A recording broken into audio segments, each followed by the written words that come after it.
Hello, hello, hello. Good morning, everyone. Welcome. I'm Lauren Cadillac, aka OG Cadillac, aka Mother of the Decade, aka just got back from a nice day off to celebrate my daughter's birthday. And I am happy to be here with y'all. Thank you. Goddess, Go Go, Urban Southern Cookie, Keisha, sorry, and Anthony J all day. Welcome. All right. What a week. I gotta tell you, on Monday, Tuesday, I was bored. Well, maybe not Tuesday, but Monday. I'm like, this trial is lasting too long. I am tired of it. The jury's got to be tired of it. I'm glad. Thank you. I'm glad y'all are here. I just, if you look at the Sarah Boone trial, which I'm also following, make sure you check out the channel. Oh, BT Dub, we're 20 subscribers away. 20 subscribers away from 10,000. So if you don't mind, hit that subscribe button if you haven't already. Because I'm trying to hit that 10,000, and I'd love to hit it today. That'd be so cool. Okay, where was I? The Sarah Boone trial. This woman zipped a dude in a suitcase, her dude in a suitcase, and they are today on day 6, I think. And they're already writing jury instructions. They're going to do their closing arguments today. That was a whole life taken. Yet here we are, hundreds of days into this trial, years into this YSL trial. Unbelievable. All right, well, let's start at the beginning, and then we'll work our way to the drama, okay? So, I like to go chronologically. Here we go. I believe this was Monday. It kind of feels a little blurry right now, but I believe this is Monday. Y'all know I love this maroon suit. Y'all know I love this maroon suit. I made that very clear. All right, we're going to play it at 1.75. I had not the patience. Let's see. Honestly, the motion in limine is basically saying, can we make sure that we follow 24/7/704, which we will. But in terms of preventing testimony short of something that would violate that statute, it's denied short of that. Hey, Jiggy, good morning. So it's it's not going to change any of the previous rulings about what various experts can testify to. All right, motion in limine 65.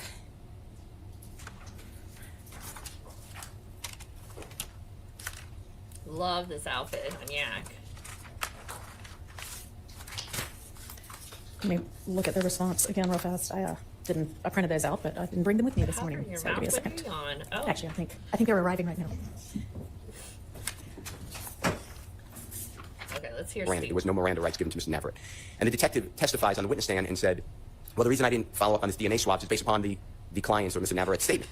The judge did exactly what you did. The judge called the prosecutor, a little different, called the prosecutor and defense counsel in chambers and yelled at the prosecutor and said, I'm demanding, what are you doing? And the prosecutor said, I didn't know that would happen. Just like here, I'm not saying that it was Ms. Hilton eliciting that on purpose. I had no information that she would ever do that. But the judge said, well, this detective knows better. I find the detective is trying to harm this trial. The detective is barred. His testimony struck, the direct is gone, and he can no longer testify. And the state did exactly what happened here. The state in California, the prosecution, the people, they called the next witness. To me, it's on all fours. The appellate court, Mr. Navarrete is, God forbid, convicted, and the appellate court then reversed and said, that remedy did not go far enough. That had to be a mistrial, that intentional conduct. And here... Okay, so... has anyone actually kept track of how many mistrials have been requested? I think this may be number 47 or something. This, I believe, is still explaining why Dennis should not be allowed to come back. And if y'all remember, the judge said, no, I am not going to let Dennis back. He should have known better. And by the way, you have this new witness who's doing Dennis's job right now, so you should be fine. Okay, so they did that. Then, so many breaks. I'm telling you, I was so bored on Monday. Oh, okay, so this lady.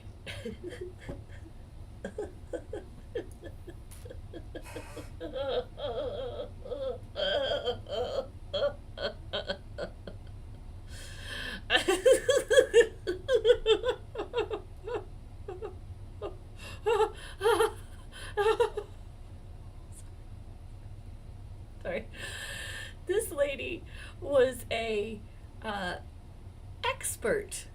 That's what I find so funny. In rap lyrics, the state had her qualified as an expert in rap lyrics. So I guess in Atlanta, if you have a pulse and you can hear, then you can be qualified as an expert on rap lyrics. This woman literally testifies that she doesn't listen to rap, that she's not a lyric expert, and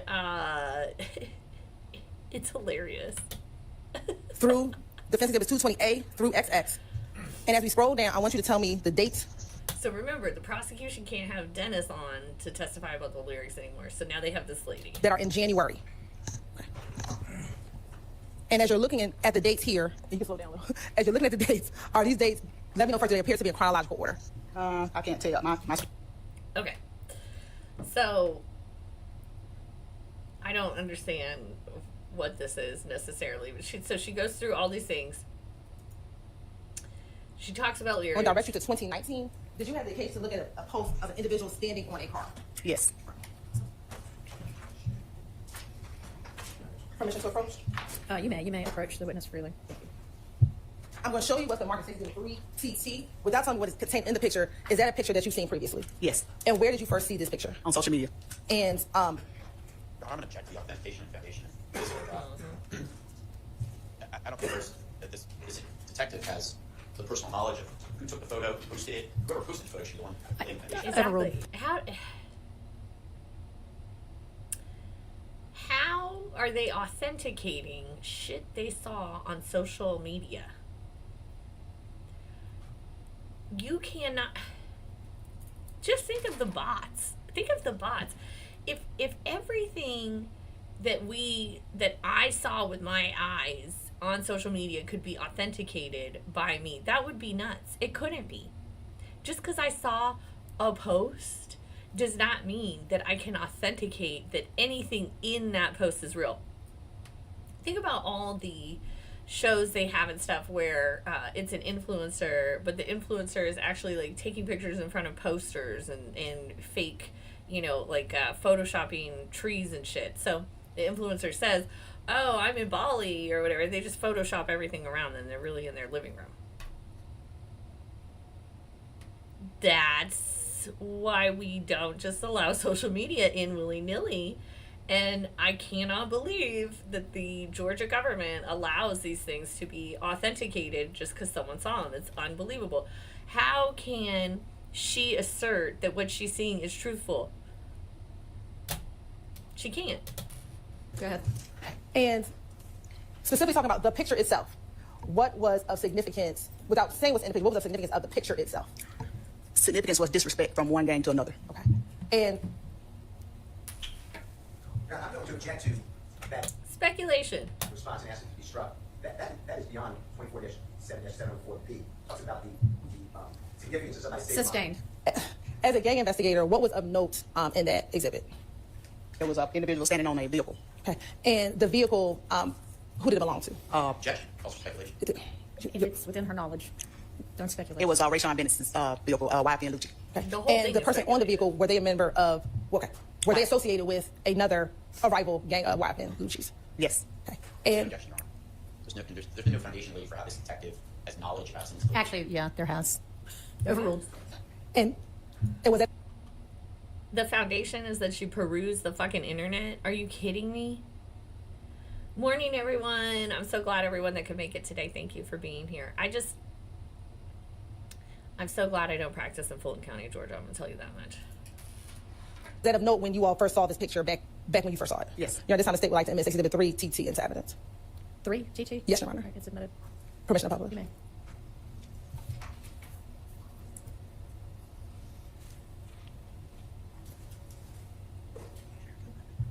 Okay.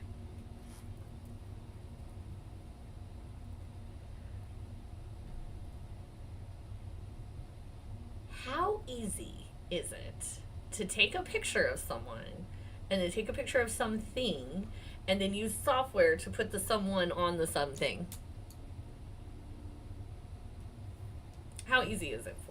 Maybe for me, not that easy. I'd probably have to ask Belinda to do it. But for young people, for kids like Boleyn, for young people, I would expect that to be pretty easy. So how can this witness authenticate this photograph in that this witness can say, yeah, I know this truly occurred? She can't. By the way, this witness knows as much about rap lyrics as yours truly. Now, looking at Exhibit 3TT, is the car that you were just referencing this blue Maybach? Yes. All right. And was it of note of the individual standing on the vehicle? Yes. Okay. And do you know who that individual is? Diamante Kendrick. Okay. And again, was this posted on social media? Yes, it was. All right. Use poetry, talk about licks. Okay, so she testifies. It's so annoying, like her testimony. Then, God bless, I love Brian Steele. He comes up. You better believe he asked about the McDonald's videotapes. You better believe he asked about the McDonald's videotapes. Could Brian Steele ask a witness a question without asking about the videotapes or how things are recorded? No, he couldn't. Like I said, I don't listen to the music that much just to be expert on his music. I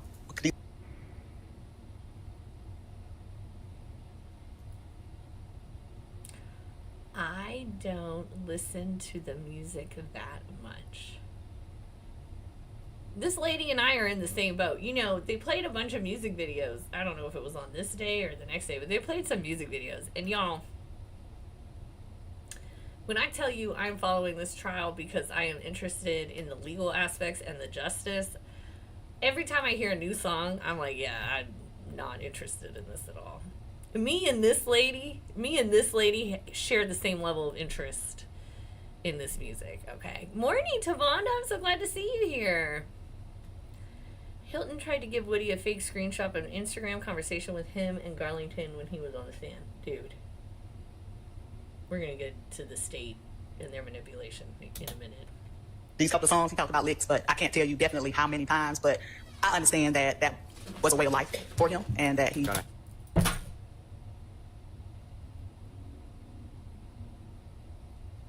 That was a way of life for him? Steal immediately. Have a motion. I'm going to excuse the jury, and I'm going to excuse you, please. The judge understood. She knew immediately what was coming. Yes, sir. Your Honor, my belief is that I was asking about Mr. Williams' music and how often he would sing about or use poetry about licks.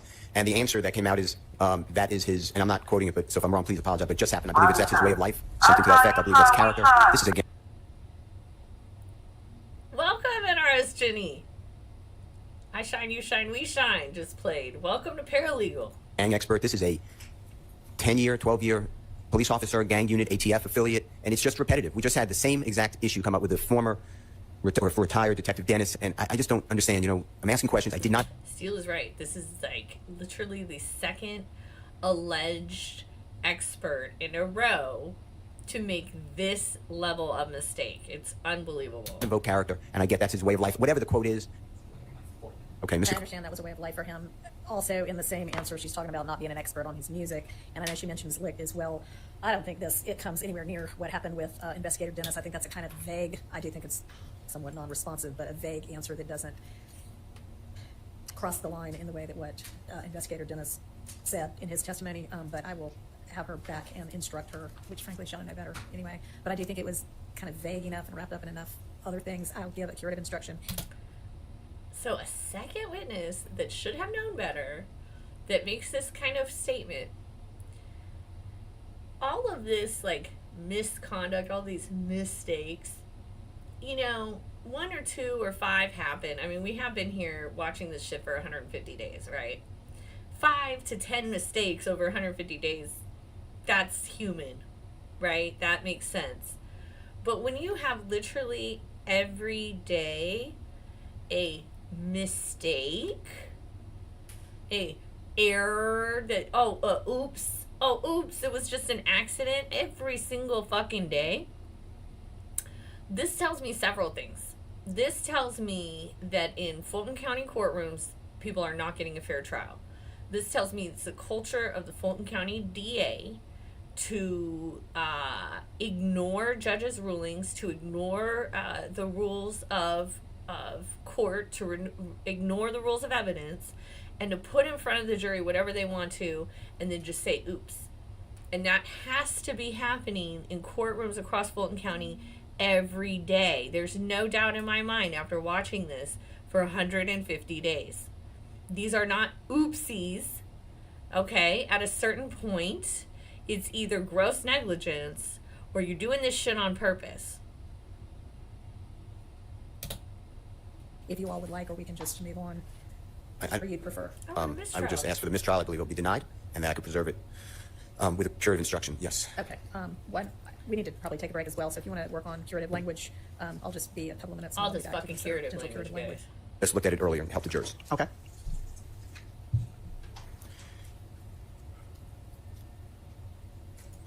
Okay, he might be about to play music videos. I don't want to hear him.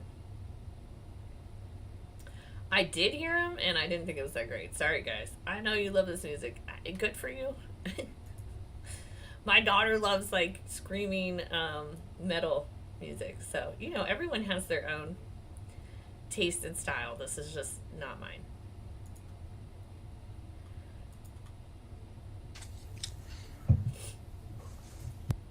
Goddess, I don't think the state's behavior is sloppy. I think this shit is purposeful. I don't think this is just sloppiness. Not anymore. At first I did, but the benefit of the doubt is long gone now. Alright, this cross was fire, so we're trying to get through it without me talking too much. Your Honor? Yes. I don't have any other questions. Thank you. Thank you. All right, Thank Mr. you. App. Mr. App's cross is fire. Good afternoon, Detective. My name's Jay Apt. I represent Mr. Kendrick. How you doing? I'm well. How are you? Good. So I listened carefully to your testimony. When you were giving an answer about, or answers about, a photograph depicting Mr. Kendrick standing on the hood of a vehicle, you said you wanted to focus on, quote, the crime at hand and who committed it, correct? I didn't say it was a crime. I said it was disrespect. Okay. So you don't believe that my client was committing a crime? If he didn't damage the vehicle, no. Uh-huh. All right, great. And you didn't, you perceived that that was an act of disrespect, correct? Yeah. Okay. Did you question Mr. Kendrick or any of Mr. Kendrick's associates about him doing that? I did not. Did you question Mr. Rayshawn Bennett about that incident? No, I didn't. And to be clear for the jury, Rayshawn Bennett is the person who you believe owned that car, correct? Correct. He's also known as YSL Lucci, right? Yes. So you didn't question him about how he perceived it? No. And you didn't question any of Mr. Bennett's associates or friends about that incident? I didn't, but Mr. Lucci spoke out on a pod with how he felt about that. Okay. But you don't know, you're assuming that it was gang related, correct? I'm not assuming. I know what was going on when that happened. You didn't question anyone involved, but you knew I didn't have to question. I knew that it was a gang beef going between YLP, Lucci and his crew, and also YSL and his crew. When is the last time before that photograph that Mr. Bennett and Mr. Kendrick spoke in person? Do you know? I think they ran into each other at Lennox, but that was just according to social media. But they actually talked about them running into each other. Or Do you know whether or not they ran into each other that day? I think I saw something on social media saying that they did. Is it possible that they made a bet that day and this was just someone winning a bet? I don't know what was said. You don't know, right? Because you didn't ask anyone, correct? No, but You're guy assuming- stood on the Let her finish her answer, and y'all are kind of talking over each other, so try not to do that. Thank you. Sorry, Your Honor. Sorry. I don't know it, but I don't think they even made a bet because, like I said, it was a lot of animosity and tension between the two groups. And you wouldn't know because you didn't bother to question any of them, right? I didn't question them, no. Yeah. So you don't know for certain whether it was gang related or a bet or what the reason was or the intent was behind Mr. Kendrick standing on that vehicle. That's fair to say you don't know because you didn't question any of them. I saw the reaction of Mr. Lucci when he was questioned about it. Why not ask him? Why not go and ask him then? I didn't have to ask him. I saw his reaction. He wasn't happy. You didn't have to follow the evidence? He or wasn't bet? happy. It's possible he wasn't happy because he lost a bet and had nothing to do with gang activity? That's not evidence. Yeah, it is assuming facts. You don't know one way or another what the reason or intent was in my client's mind. Isn't that fair to say? I don't know what his intent was, but he got a reaction out of Lucci. Oh, this is fire. This is fire. He got a reaction out of Lucci. How do you know he got a reaction out of Lucci? From watching YouTube? You believe in the First Amendment, right? I do. You believe in people's right to free speech? I do. You believe in musicians' ability to create lyrics for art, right? I do. But you stated in your testimony that you think rap music that depicts violence is popular, but it shouldn't be. I agree. It shouldn't be glorified. And I stand by that. you also said that there are songs which have killed children in Atlanta. Which songs? I don't know specific songs, but I know that it's music. The reason for the beef, as far as the Atlanta Station situation, they were going back and forth on social media with songs and disrespecting each other. Next thing you know, is gunplay and children are dead. You're the expert, detective. Which songs? Which songs regarding rap violence caused the death of children? I don't know the name of the songs, but I know that those particular kids were involved in music, talking about each other in the music, then it's violence spawned because of the music. Do you think you should be an expert on rap lyrics? Sustained. I never said I was an expert on rap music. You said that. He is so. I mean, this is so good. They got her qualified as an expert, and then she says, "No, I'm not an expert." You understand that lyrics, and even lyrics about violence, can be used as art to depict, to be marketed and for commercial purposes without being factual, right? You agree with that? I have heard of that and seen that, but And that can be done in it's not. movies. It's not a good thing. That's all I said. Not a good thing? You ever seen the movie Untouchables with Robert De Niro? Probably not. No? Goodfellas? Seen Goodfellas. Okay. So do you think Robert De Niro should be charged with crimes because he depicts murder and Great analogy. Great analogy. violence? No. He What about didn't do it. If he was charged when he stepped out the movie set and he went and did the actual things that he did in the movie, then yes, he should be charged. But you said in earlier testimony that if it's depicting previous actual acts of violence, then that should be a crime. Like I said, if Robert De Niro left the movie set and went out and shot somebody like he did in the movie, then yes, he should be charged. That's not what you said earlier. You said, I'm saying argumentative, Your Honor. did you say earlier that someone who is rapping about a previous act of violence should be held responsible for that? That's not what I said. Okay. I said that they put in the music or in the wording of the songs things that have happened, meaning whether it was a shooting, whether it was a drive-by, whether it was a smash and grab, whatever. I say that sometimes it can be a confession, sometimes it can be taunting just to the other gang members or the ops or whatever. So if it's taunting, then it should be criminalized. Is that your... I didn't say that either. Okay. So Bob Marley singing I Shot the Sheriff is okay too, right? If you shoot the sheriff in real life like that man did up in Kentucky, then yes. Yeah. Or if it's like the sheriff shot the judge. You don't know much about Bob Marley's life, do you? What did I got to do with anything? But you understand that. You've already testified that... Objection? What does it got to do with this? It's not even a real objection. The objection is relevance. You have no concrete evidence that the lyrics that were played in this courtroom earlier are directly related to any actual criminal activity, right? I didn't say it was connected to criminal activity. I never said that. Well, okay, so they're just art. They're just free speech then. We can agree on that? It's free speech, but like I said, when you talk about a crime that actually happened and your group is the suspect, it's It's what? It's what? it's obvious that you were involved maybe in that crime. It's obvious that you were involved if you're singing about it? Could have been. Yes, sir. I'm going to object to the characterization of it's obvious that you were involved, maybe. And I'm going to object to Mr. Overruled. What else? Hang on. To Mr. App's misstatement? Is that what you said? Ask your question again. Thank you, Your Honor. So it's... What you're saying is if someone sings about an act of violence that previously occurred, then it's obvious that they were involved. That is a misstatement. That wasn't Is the that best what you're saying? No, that's what she Not said. exactly. I'm saying that if That's what she said. crimes have been committed and then you go brag about it in a song, it's hard to defend that you didn't have anything to do with what you're pretty much confessing in a song. Okay, and I guess that's my point. If Robert De Niro plays Al Capone, and he's playing Al Capone in a movie, is it then obvious that he's the one who's in the mafia? I don't understand. Why is it that singing about a previous crime that occurred somehow ties you to that crime? Agreed. What Thank evidence do you, and let me rephrase, what evidence do you have that either Mr. Kendrick or Mr. Williams actually committed the murder of Donovan Thomas? I didn't tell you that I had evidence of that. Did I tell you that? You testified. I testified that they killed Donovan Thomas? You testified that it was obvious. Got me mixed up. I didn't tell you that. So it's not obvious that they're involved? Objection, Your Honor, because I'm not sure where we're going to go, and so I want to. Ah. A minute. So he's got you confused, huh? So he's playing a great game here. He cornered her into this, if they sing about it, it's a confession, right? He's cornered her into this idea. So then swoop back around over to the Donovan Thomas murder. Like, yeah, that's not there what she's talking about, but you're talking about these song confessions, so let's go revisit this. Didn't it go? Hang on and let me listen to her objection. Can we approach her? Yes.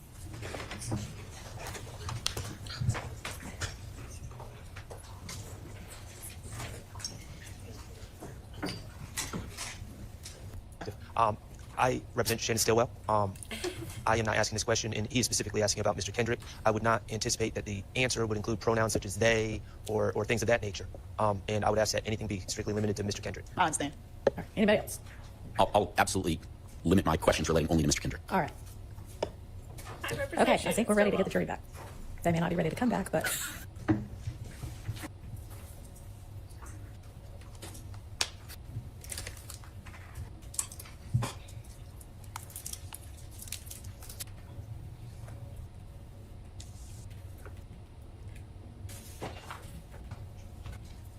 All right, come on, let's get this jury seated. Thank you, Your Honor. So, Detective, you were saying that and I don't want to misquote you, but that if someone raps or sings about an act of violence that actually occurred, then it becomes obvious of what? To me, it's bragging. Could be taunting or bragging. And well, let me ask you this: are you aware of whether Mr. Kendrick wrote any of those lyrics that were played in the courtroom earlier? No, I'm not aware. So you don't know if my client was even involved in writing those lyrics. I never said he did. And you're not aware of Mr. Kendrick in any way, shape, or form being tied to or involved in the murder of Donovan Thomas. Isn't that true? I know he was arrested and charged or a suspect for it. Were his fingerprints found anywhere? I didn't work the homicide portion of that. You would have to refer to. You don't know. You don't know if his I didn't get into the homicide investigation. You don't know if his fingerprints were found on the Tahoe or any evidence in the case? No. You don't know if his DNA was found? No. You don't know if any ballistics were found that were tied to Mr. Kendrick, correct? No. In fact, you're not aware of any eyewitnesses who saw Mr. Kendrick commit that crime, correct? I don't know of any. And you went to great lengths to give an expert opinion about what the state refers to as Exhibit 535YB, which is the song called Slime. And I apologize, I may be less genteel than Mr. Steele is, but it's a piece of evidence. The song's actual name is Slime Shit. Is that right? That's correct. Okay. And you stated earlier you don't know the date that song was released, right? No, I only see the date that it was uploaded to YouTube, like I told Mr. Steele. You don't know the date it was written? I don't. You don't know who wrote the lyrics? I don't. And so if that song, if I told you that track was released officially on September 16th of 2015, and that... Sustained. I'll withdraw the question. If, hypothetically, if those lyrics were released in 2014, before the murder of Donovan Thomas, then wouldn't it be fair to say that the Tahoe mentioned in the song had nothing to do with Mr. Thomas's murder, right? That would be fair. You're not suggesting that whoever wrote the lyrics was psychic and predicted the murder of Donovan Thomas, right? I did not say that. Okay. It is disgusting to me. This deserves, it's a rant. It is disgusting to me that our government has had these men in this courtroom for this long behind a video released on YouTube. You didn't even inquire who wrote the fucking lyrics. You didn't inquire when it was fucking copyrighted. You didn't inquire any of that. None of that. No. You didn't want to know which came first, the song or the murder. What? Like, what the fuck are we even witnessing?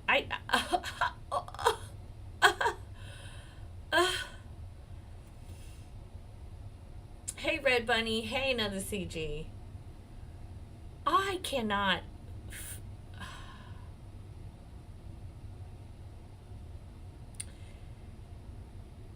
This government is trying to convict these men using some fucking YouTube video that they didn't even verify. Oh, Lord.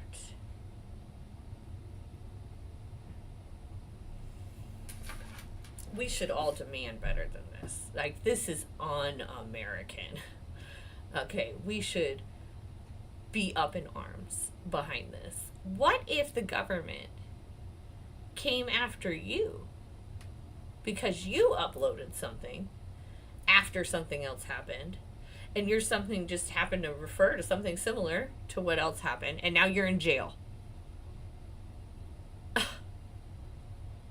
How do you not go back and research those very basic...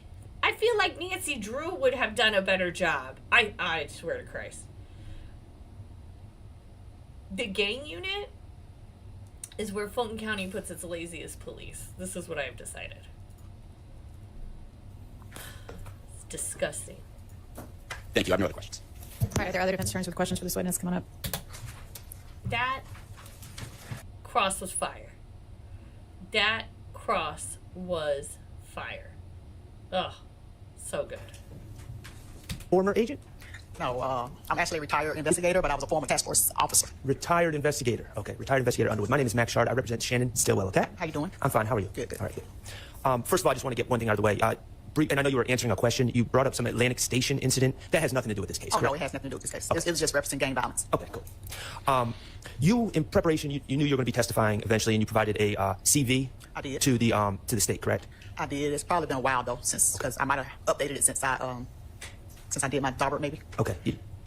Yes, I understand. On Friday, when the state was asking about some of your background experiences, you were asked, have you received training on how gangs use music to promote violence? And you answered yes. I have. Okay. Could you tell me the name of that class and who taught it and when that occurred?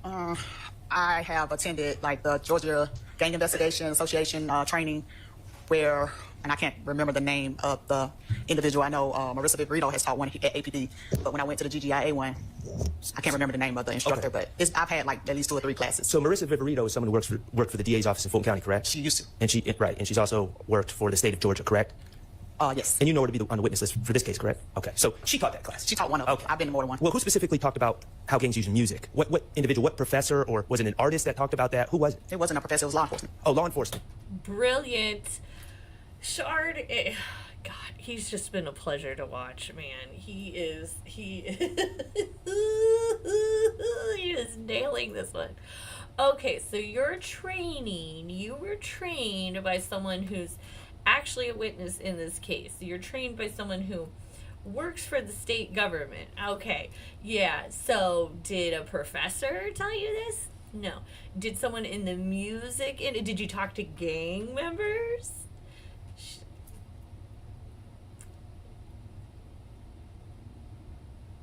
Communities become insular and isolated, okay? The community of law enforcement and the DA's office, they all hang out with each other, you know, and they just say the same shit to each other over and over, and it's this insular, and that happens everywhere. It's not wrong necessarily, right? It's not incorrect, but it's not something to put someone behind bars. It does poke and lead to reasonable doubt, right? So these are really, really good points that Shard is bringing up. Hey, Raymond, good to see you. Thank you, Red Bunny, for the compliment. I appreciate it. And who was the law enforcement? The one that I do remember recently was Marissa. She taught one at APD. All right, Marissa Viverito, who used to work for the DA's office. Okay. So there was no one from the music industry, no artists or anything there. Okay. No. You were asked if you had training in how gangs use music to promote fear. I mean, like, how can you be a music expert, a lyric expert, but you never got trained by anyone, like, who deals with music and lyrics every day? Like, it's just comical at this point. In other gangs, again, who were the musicians or anyone that spoke to you about that? No musicians. Okay. The classes that I've taken have been all from law enforcement when it came to gangs. My other classes at Columbia Southern were professors, but they didn't talk about gangs. Okay, and how gangs use music to promote fear in other gangs. What date was that? Who taught you about that? I told you what class. I don't remember the instructor on one of them, but I do. Like I said, the most recent one at APD within the last 3 years. It might have been while she was still here. She taught that one. That's the one that stands out. But I did go to one down in South Fulton as well, but it was like a GGIA training. You were asked how gangs use. You were asked about your training or education and how gangs use music to promote cohesiveness. Who taught that class? Is that the same answer? It would be the same, yes. Okay, so no one from the music industry, and it seems like every class was law enforcement. And the one that you're speaking of is Investigator Viverito, who's on the state's witness list for this case. That's one of them. Okay. And the same answer would be for your experience when the state asked you how gang members use music to send messages to rival gangs. Would those be your same answers? Yes. Okay. All right. And then you were asked by the state here, among other things, to talk about lyrics in this case, and you've been speaking about specific lyrics. Yes. Okay. In that Bad Boy video, you didn't recognize the other artist? No, I don't know who that is. You ever hear Juice WRLD? I've heard of it, but I don't. That's not anybody that came on the radar because he hadn't probably committed a crime here in Atlanta. Okay. So as I understand it, Juice WRLD's deceased. He's not committing crimes anywhere, man. in preparation of this testimony, and correct me if I get the timing wrong, sometime last week, the state gave you some music videos to review, or some songs to review? Yes. Okay. And how many? The 3. Okay, it was just those 3? Just these 3. Okay. And they were all songs by Jeffrey Williams? Yes. Okay. Did they not ask you to review a song called Homicide, written and performed by Lil Woody, featuring Fagiano? Never heard of it, no. Have you ever watched that video? I haven't. Okay. Are you aware of this song? No. You aware that in that music video, in that song, Woody talks about putting money on someone else's head? Not aware. Are you aware that the person he talks about putting money on their head is a heavy-set African-American male? Not aware of that. Are you aware that the person he conspires with in that video to kill the heavy-set African-American male is Trevante Turner? And also objection vague as to, are you talking about what happened in the video? Yes. This video, so I haven't seen the video. Okay, so you're not aware that Trevante Turner played the role of the hitman in Woody's video where I haven't seen that he video. depicts killing a heavy-set African-American man. Okay. No further questions. Thank you. All right, are there any other defense counsel questions? No. All right, is there redirect? Go ahead. Mr. Steele asked you when he was questioning you if any of these lyrics mentioned Donovan Thomas Jr.'s name inside of those songs. You recall? I recall that question. When you're listening to songs that may become Okay. And where did you, Lil Rod, Miss So now we get Brazy, into and you, where'd y'all go next? Abate They took me back to Blaylock House. questioning this girl about what happened on the Little Rod murder. All right. So I'm going to play this. You're gonna see me get up and leave for a second because I need a comfort break. So I will be right back. Okay. And we was there. They left, locked me in the basement, and went back to the scene. Okay. And you say they locked you in the basement. Why did they lock you in the basement? I don't know. Okay. How long were they gone? I mean, I would say like 30 minutes at the most because the mom came in. She was screaming and stuff. It's like she knew what was going on. And she locked me back inside the basement. After that, Whose mom? Blaylock. Okay. And did you tell her what happened? No. Why not?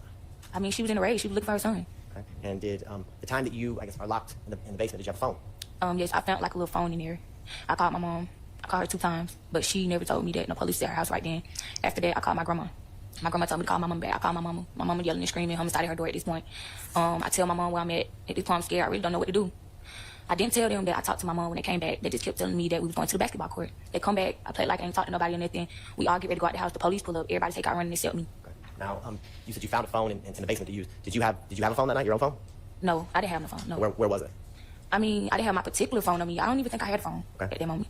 And when you got back to Valley's house, and before they leave you in the basement, is Valley and Little Rod, is there any conversation about what just happened?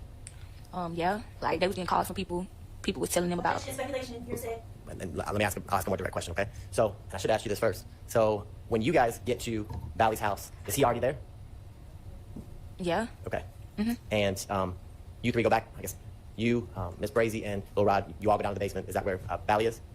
Yes? Okay, so I just want to ask you these direct questions. So what do you hear Little Rod and Valley discussing about what happened with the shooting? I mean, I really don't know what to say because they keep saying objection every time I say something, so I really don't know. All right, I get it. You don't worry about what they say. Just stop, and then if he asks you another question, unless you hear objection again, go ahead and answer. Okay. Just tell me what Valley and Lil Rod say. Don't tell me what anybody else said, okay? Yeah. I'm not sure. I really don't know.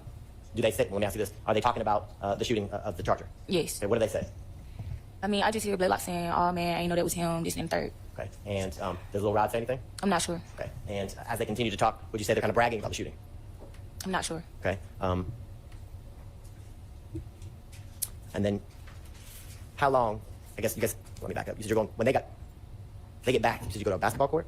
We didn't ever make it there Okay, and why didn't you ever make it there? because the police came. Okay, and you said when the police came, everybody else ran? Yes. Okay, and do you go with the police Yes. anywhere from, I guess, the area where the basketball court is? Yes, I went with them. All right, and where do you go? Down to homicide investigation. Okay, and do you remember, do you speak with a Detective Hogan and a Detective Casey? Yes. Okay. And when you, I guess, are talking with Detective Hogan and Detective Casey, does your sister, I guess, come down to APD Yes. headquarters? Yes, she did. And when you first begin to talk with Detective Hogan and Detective Casey, is it just you and the two of them in the room? I'm not really sure. Okay, and tell me this. When you initially start, I guess, answering the questions that the detectives have for you, can you tell the jury, are you honest? Do you tell them the truth about what happened that night? I mean, at first I was kind of shook up. I kind of lied a couple times, but when my sister came in, I felt more comfortable and told the truth. Okay, and do you, I guess, kind of tell them a series of stories and lies about what you knew happened with the shooting of Jamari? Yes. Okay, and why do you tell them several different stories or different lies as they're questioning you? Because I was scared. Response? Self-serving what? Hearsay. Overruled. You can answer. These motherfuckers been talking about self-serving hearsay for fucking 8 months. Self-serving what? You can answer. Could you ask me again? So why don't you tell them the truth as they continue to ask you questions? Because I was scared. I was scared. I never been in nothing like that. I don't even get in trouble. I don't even have a record. So, What were you scared of? I mean, life. Things go on. Now, you said your sister, they let your sister eventually come in the room with you? Okay, and She's scared of life. when she comes into the room, can you tell the jurors, I guess, why do you feel, or do you begin to tell them what you told the jury that you saw Bally and Lil Rod do to your friends inside the Blue Charger? Yes, I did. Okay, and what about your sister being in the room, I guess, makes you feel more comfortable to tell the truth? Yes. What about her being in the room? I mean, I felt more comfortable.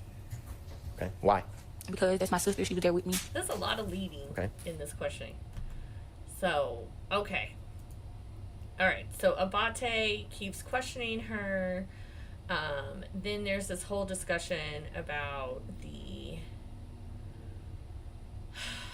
record, like the trial record, and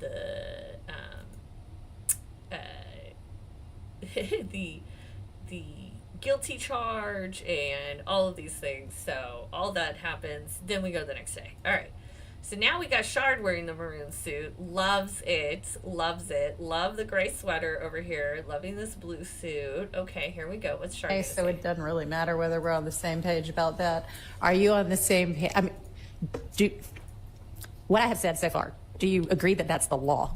Yes. Okay. I think the difference is, and I think Mr. Steele articulated this as well, is when you have a guilty plea that deals with an overt act, that is a little different than a statement as part of the overt act, and it makes the ability to draft a limiting instruction that is workable exponentially higher. I agree. Okay. All right. I agree. That's why I've been asking y'all basically since I took over this case to come up with something so Right. that we can have something to work on. But of course, I'm getting it the day that the evidence is coming in, which frankly, it is not going to be able to come in before lunch because I'm not going to have time to sit and try to put it all together before lunch. So, Yeah, if I okay. may, Yeah.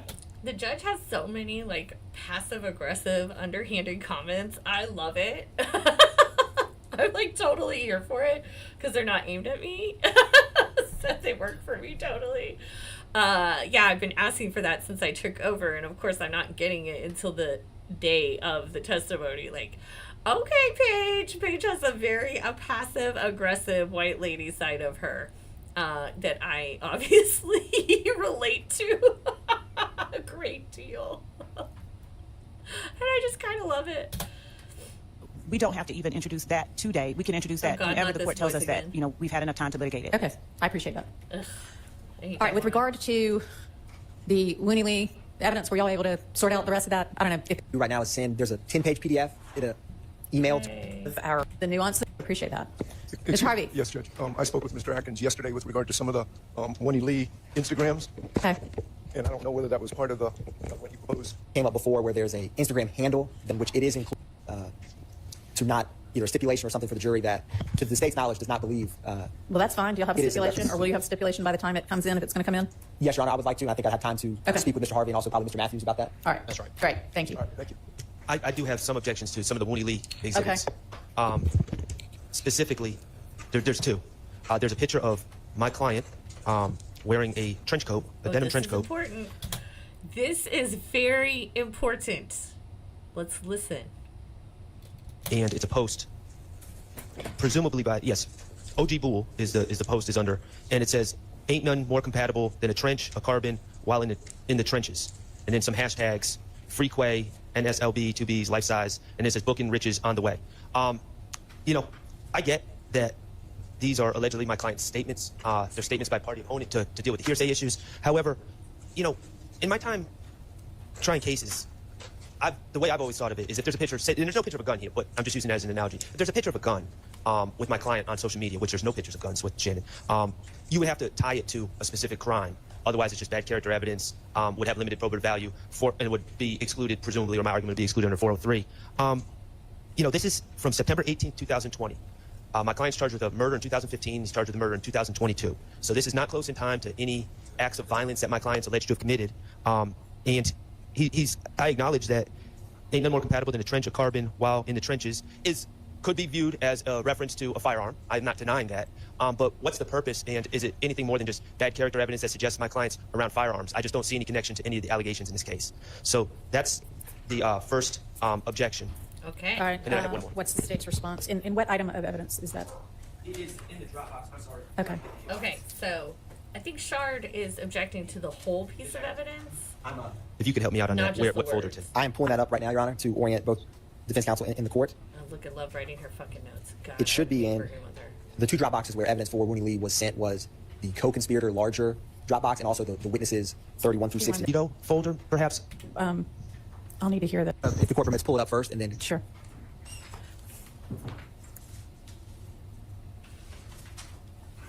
Is it Instagram or what is it? It's always Instagram. You kids need to stay off Instagram, y'all. You young folk. From my perspective, that doesn't change the analysis. Just because the state alleges is an overact, if they allege an overact, a post that would fail 403 analysis, I don't believe that automatically makes it admissible. Just because they chose to plead it that way, they don't get to plead their ways out of the rules of evidence. Agreed. Your Honor, it is Act 115. Overt acts do not have to be crimes in and of themselves. I am Betty knows that. pulling up the Zoom now, Your Honor. Miss Love had said that like 800 times this morning already. Here's Paige with her little passive aggressive. Everybody knows that. Love it. Here for it.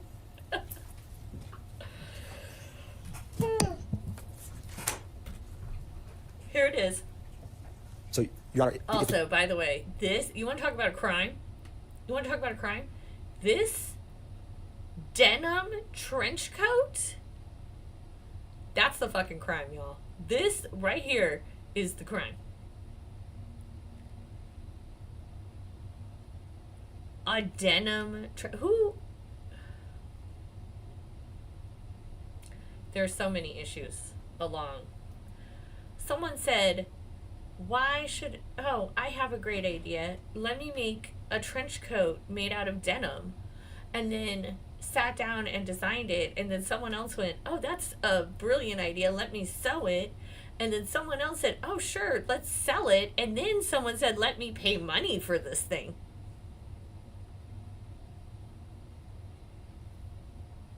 This is not fashion, Deanna.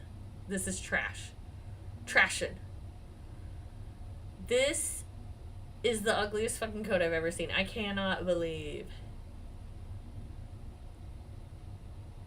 If I'm a juror, I'm going to raise my hand. Your Honor, has he been charged for the wearing of this coat yet? Ah!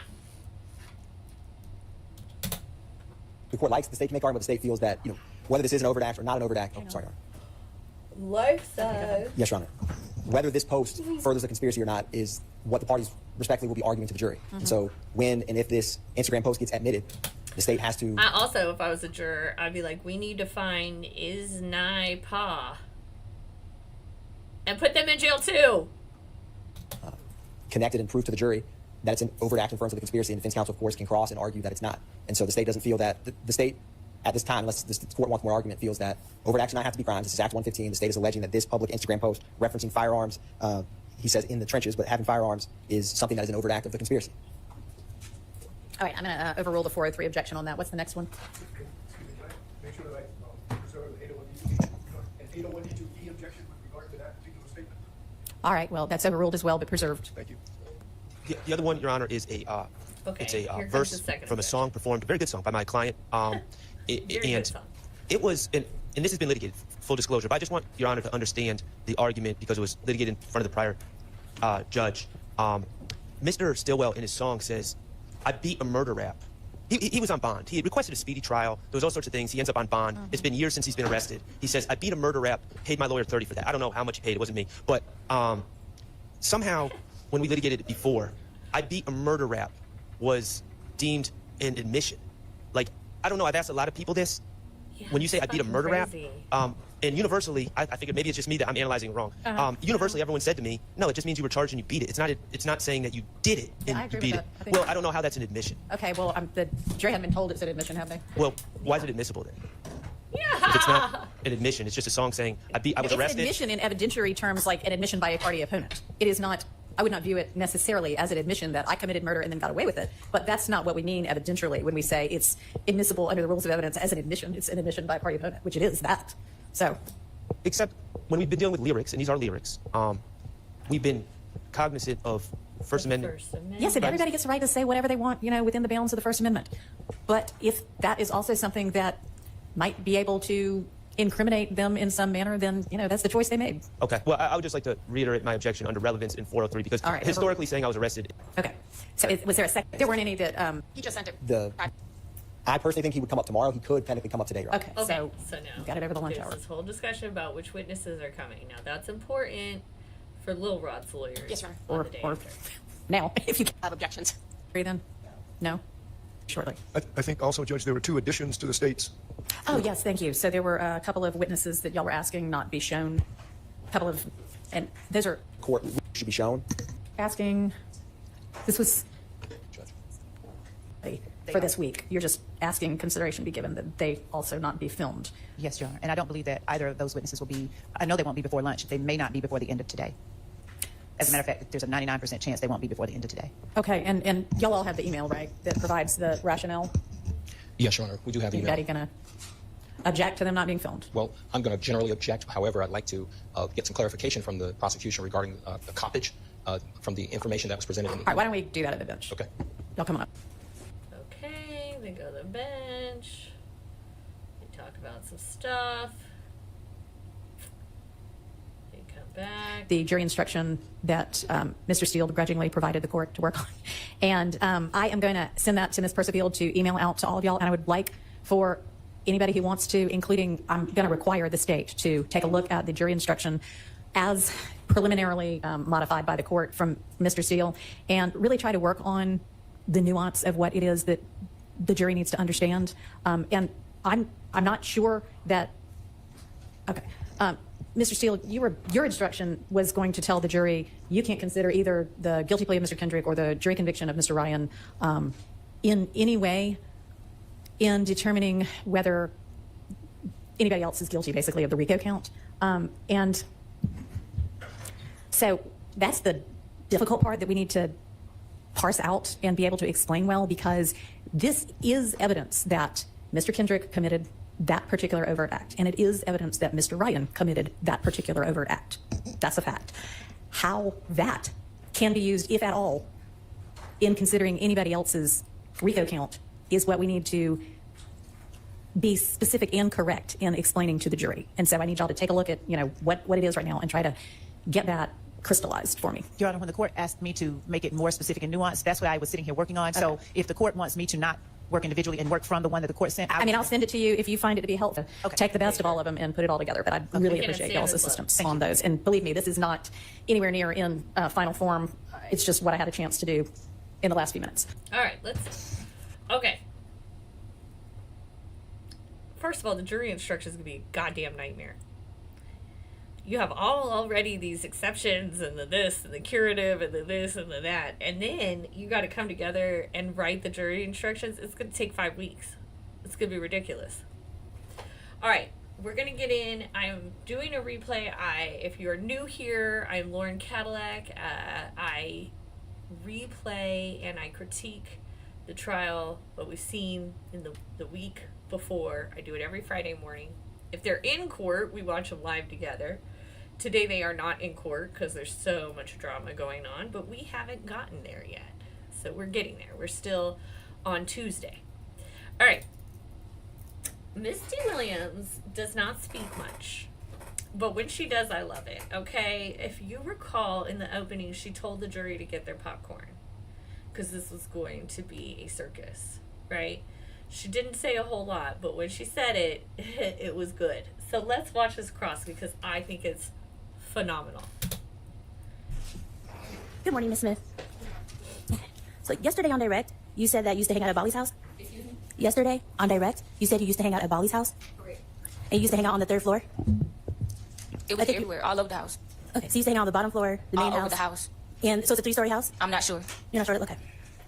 And there's a door on the 3rd floor, right? I'm not sure. I really don't remember. Okay. The mom walked out of the door when she was on the 3rd floor? I'm not sure. I don't remember. Okay. Okay, now remember, this little girl just told everybody for the first time ever, yesterday on the stand, for the first time ever, this girl says she was locked in a basement. Nobody had ever heard that before. So, here we go. So you testified on Direct that when you went outside that night, you got into BJ's car, right? Correct. And then he drove you, Tahira, Red, Jamari, across the street? Yes. Because Tahira told you that there's a weed man over there? Yes. And then when the car stopped, Tahira got out the car to go buy some weed? Yes. And then she came back and got you and told you somebody wants to talk to you? Correct. And you're not familiar with that area? No, I'm you not. You don't know anybody there? No, I don't. So you got out the car to go talk to somebody who you don't know in an unfamiliar area? Yes, because I was scared. I didn't know what was going to go on. Very good point by Misty Williams. Very terrible answer by the witness. And then that's when you say you saw Lil Rod and Bali running and shooting, right? Yes. Okay. I'm going to approach you with what was previously marked as State's Exhibit 11, November.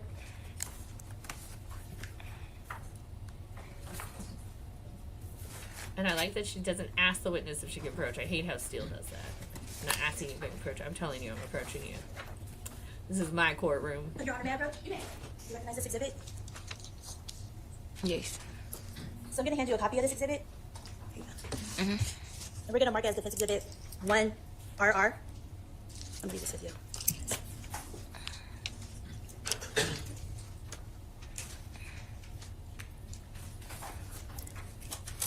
And I want you to mark where you saw Lil Rod with an R. Use a sticker and write an R and put it on the Okay, on the I blue love copy. this.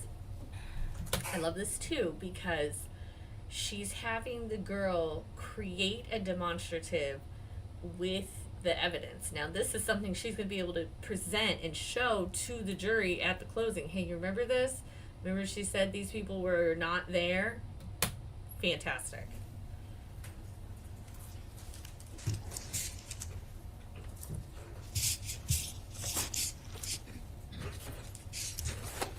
And then I want you to get another sticker and mark where you saw Bali with a B using the sticker. Brilliant. And then with the third sticker, I want you to mark where the charger was stopped with a C. I mean, she did so I'm gonna good. get that I love from this. I'll use the sticker. I don't like the breathing of the witness. Write the letters on the sticker. Put an M where you were hiding in the bushes. The bush is right there. You can see it. Can you put the sticker on it?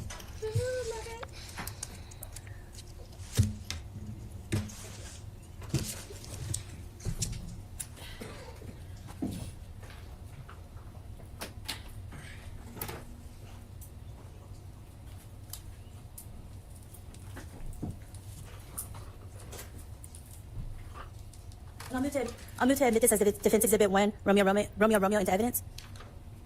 It's admitted. Okay. She got her first piece of evidence in. Good job. I love it. And notice how she has handwritten notes. So now we're going find to move that on to your police interview after you were picked up, okay? Now, on direct yesterday, you said that you and BJ were friends, right? I knew him, yeah. Since 5th grade? Yeah. And you also told the detective that BJ put a gun to your head that night, correct? Yes. And you told so many other stories that the detective asked you if you knew the difference between a truth and a lie. Yes. That is huge. You're in getting questioned by the detective, and you tell so many stories that the detective himself says, do you even know the difference between a truth and a lie? And, oh, yeah, jury, you're supposed to believe what this girl says. In the first couple of hours of that interview, you kept saying that there was one shooter, true? Yes, I did. You said BJ was shooting, correct? Yes, I did. I said a couple stuff. I was shook up. I was scared. I didn't know what to say. I never been in no situation like that before. Okay. And then towards the end of the police interview, Detective Hogan told you what he thought happened, right? Correct. And then after, Detective Casey told you, this is the time for you to sing your ass off, because if not, you're going to find your ass in fucking jail with these fools, right? Correct. And that's when you started adopting Detective Hogan's version that there were two shooters. Yes. And then that's when Damn. So the detective threatens you, and then you take his story. I mean, this cross-examination is so good. And I'll show you the next one when we get to that video of Lil Rod's other lawyer. Hers is so good. And I swear, if these two attorneys were defending Lil Rod at that trial, he probably would not have been convicted. This is so good. you started saying that there was a big gun. It's never no big guy. Big gun. A big gun? I don't remember.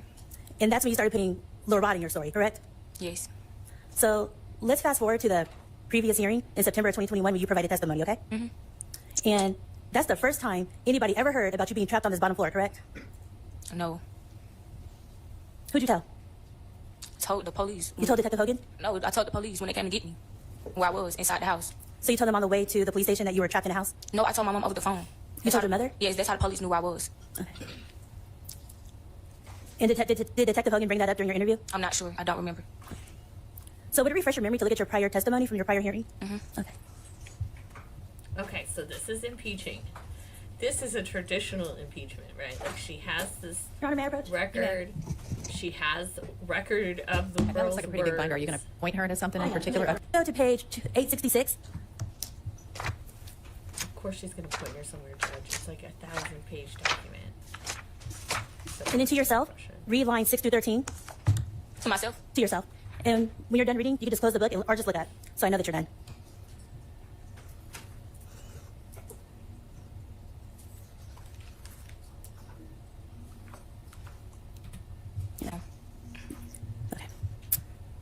And yesterday was the first time anybody heard about Bali attacking you, correct?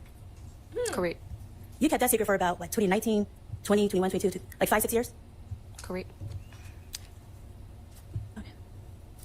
And you would agree with me that you changed your past testimony several times about who had a gun that night? No. Okay. Would it refresh your memory to look at the transcript? I mean, if you want to put it up, that's cool. I'll look at it and refresh my memory if that's what you want to do. Okay, so let's start with where you said Lil Rod had a gun. Go to page 809.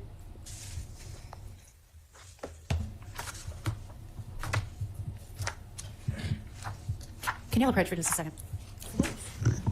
See, that I think is weird. I don't know why the judge had them approach. Okay. Times that he had a gun, right? Both of them had guns. Okay. But then you also testified you didn't see anybody shooting that night, correct? You have to say it for the record. Yes. Okay. And you also testified that you didn't see any guns that night, correct? Mm-hmm. Okay. And then also, while you were on that bottom floor, you just found a random phone? Beautiful question. Because she said she didn't have her phone, but then she said she was trapped in a basement and then she called her mom. So if you didn't, how'd you? Yeah, great question. Yeah, it was a phone at the house. And there wasn't a passcode to get in the phone? I don't remember, but I could call somebody, so apparently it wasn't. So you didn't call 911 to let them know that you were trapped in this basement? Nope, I called my grandma and my mom first. And by the time I called my mom, 911 was at her house. And when you were on the phone with your grandmother and your mother, you told them, I just saw a shooting? No, when I called my mom was yelling and screaming, telling me homicide at her door. Okay. Court's indulgence.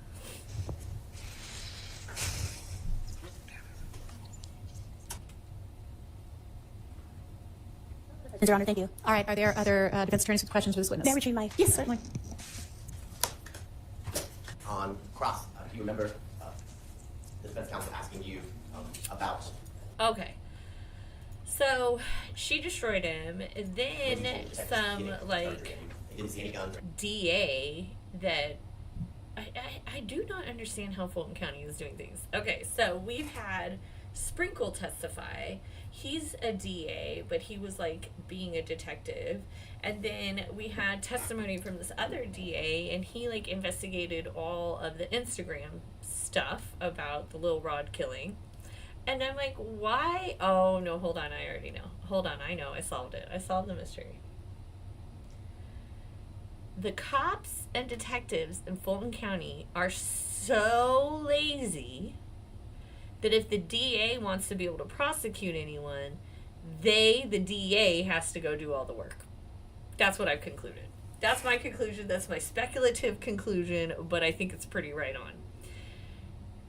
Why are DAs conducting the investigation? Why are DAs testifying? It does not make sense otherwise.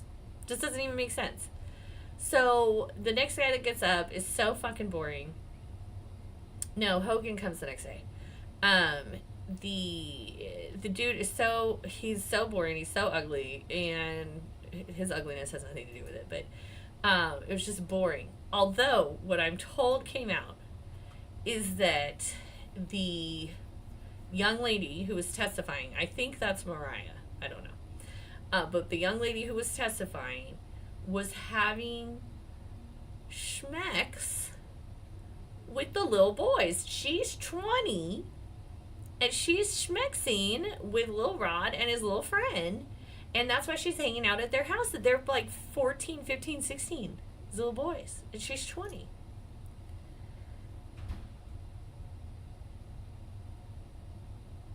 That's statutory in Texas. I'm assuming it's statutory out there. I just, awful. So the real crimes we've seen have actually been against this kid, right? You know, so, all right. So then this guy comes in. And at first I was loving him. All right, I'm like, okay, he is a good old boy. He is gonna be thorough in his investigation. We're gonna see like real copping now, right? And oh look, he has a First 48 water bottle. He's got like the bolo tie. So I really had high hopes for this witness. I really did. And then Currently, I'm assigned to General Investigations out on Fulton Industrial, but prior to that, I was a homicide investigator for about 10 years. And Detective Hogan, can you tell the jurors how long you have been employed with the City of Atlanta Police Department? I have been certified police officer since 1987. Had a couple different jobs with the Sheriff's Department and with the Air Marshals. But anyway, I landed in Atlanta about 15 years ago. And you said you had been Landed a police in officer since Atlanta. 1987. Prior to working with the City of Atlanta Police Department, where were you in law enforcement? Started in the jail in Fayette County, was there for a few months, they put me on the road, was certified then in 1987. I worked as a road deputy in Fayette County, was promoted to detective, worked undercover narcotics locally, and then I was assigned for a good many years, 10 years or so, to the DEA task force at the Atlanta airport. We did drug interdictions there. In between there, I spent a brief period of time as a federal air marshal. This was before 9/11, and that job wasn't for me, so I came back. And that's when I went on through with the... So this guy's career, he was a federal air marshal, he did this, he did that, he did that. I'm thinking, oh, okay, finally a fucking qualified employee, you know, someone who's going to do their job and do a real investigation. Why would I think such a thing? I mean, I guess part of me always remains positive and hopeful that people will do the best and be the best and do the right thing. And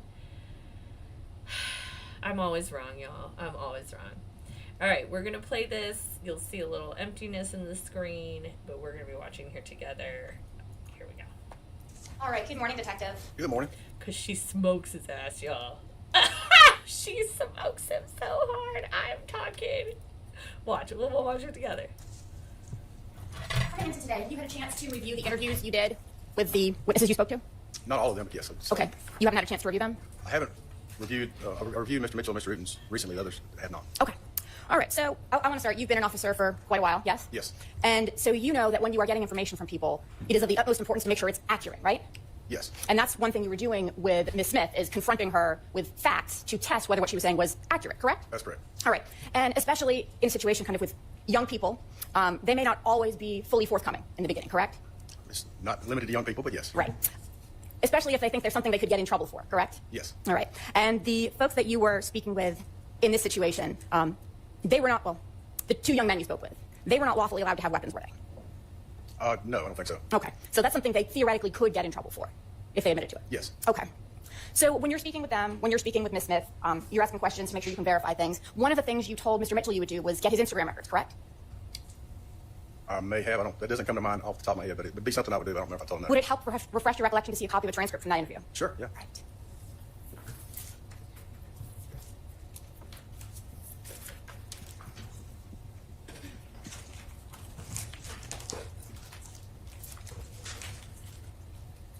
One moment. Here we go. All right. I'm going to direct your attention to page 19 here. If you could quietly read that yourself. Let me know when you've had a chance to refresh your recollection. If not.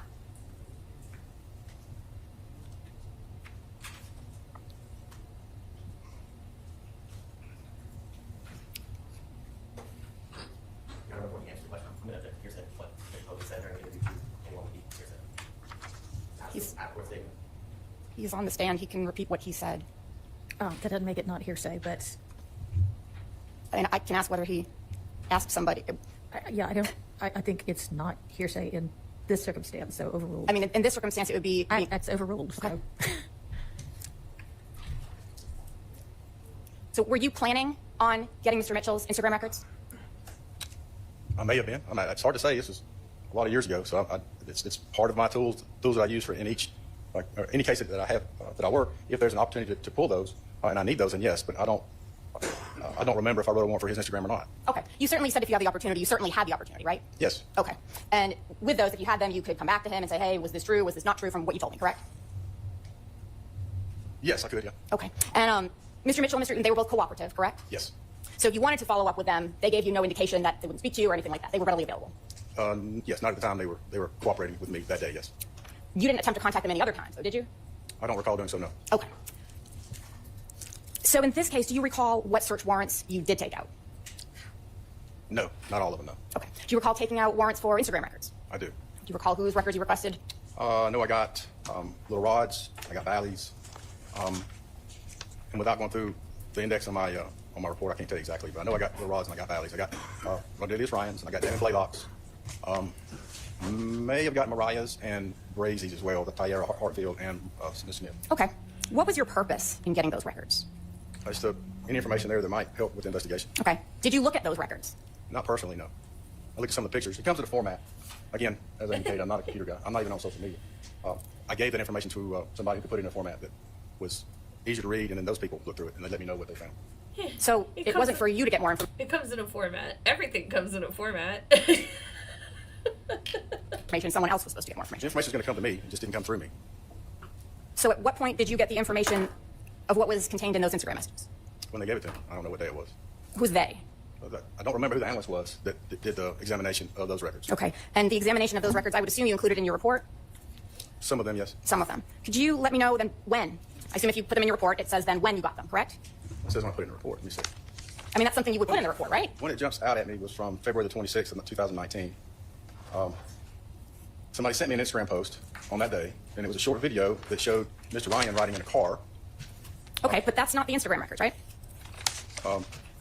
It's from Instagram. That's not the Instagram records for which you obtained a search warrant to get so you could get more information, correct? I haven't verified it, but if it came from his Instagram and I got a search warrant from his Instagram, then yes, it would be in there. Right. I just got it before I got the search warrant records back. I'm sorry, if you It was repeat that last posted. part? It was posted. Somebody saw it. They sent it to me. If my search warrant had not been executed and information sent back to me at that time, it would be included in both records. But I got it before the search warrant records came in because somebody sent it to me right after it was posted. Okay, I think a second ago, because you said you didn't confirm it, right? You're gonna have to. I don't understand what you're saying. I've confirmed it. Yeah. What are you talking about? Well, I think about the content of the messages, you said you did not confirm with the records. I just said I'm assuming. Right. If it's in his Instagram records, I received it before the records came back from the search warrant. I'm assuming that information that I received that day before the records came back would be in the records when they arrived to me. Okay. So without those records, having looked at them, there was no way for you to go to Ms. Smith or Mr. Mitchell or anyone else and say, hey, you told me X, Y, Z, but your records say something completely different, right? I did not do that. No. Okay. You could have done it, though, right? Yeah, sure. And that would have been confirming, right? Sure, yes. I want to ask you about what you testified to earlier about the actual crime scene. Mr. Body asked you questions about where you found certain things. Do you remember that? Yes. And you answered questions about where you found those 7.62 shell casings, right? Yes. But you didn't actually find those casings, did you? No, I did not. Those photos, you weren't there when they were taken, right? No. You never saw where those 7.62 casings were. Not physically, no. So when you say you found them, you didn't find them. Someone else did. I said they were found. I'm not sure that I said I did. Okay. When did you learn about those casings? Later on the same day that the murder happened. I was at the office when I got the call. Okay. And when you spoke with Mr. Mitchell and Mr. Uten, were you aware of those casings? As I recall, it was around the same time. I don't remember exactly the sequence of events, but spoke with them later on in the morning. It was sometime around the same, a lot of things happened at the same time, that we got the call about the shell cases. That's one of the reasons I did not physically see them, because I was busy at the office. So I asked the responding officer to collect them and supervise them. But I don't remember the sequence of when exactly they came in. Okay. Would it help refresh your recollection to see a copy from your trial testimony? Sure. I'm sorry, not your trial testimony, the last proceeding, several proceedings ago. Okay, sure.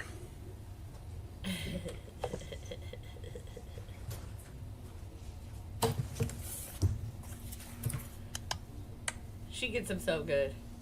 Like, after this cross-examination, I have no faith of anyone who works in Fulton County, for the government of Fulton County, period. Like, she nails this man.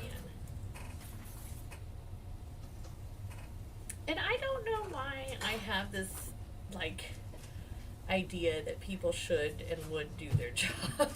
Said that they would do them right. I don't know what's wrong with me. All right, I'm going to direct your attention to page 1076 from the prior I like how his glasses, like, clip together.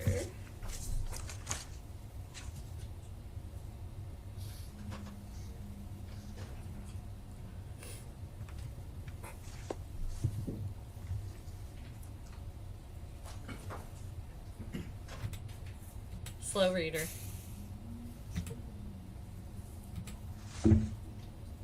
Well, see, I thought, he's carrying his cowboy hat and stuff. I don't know.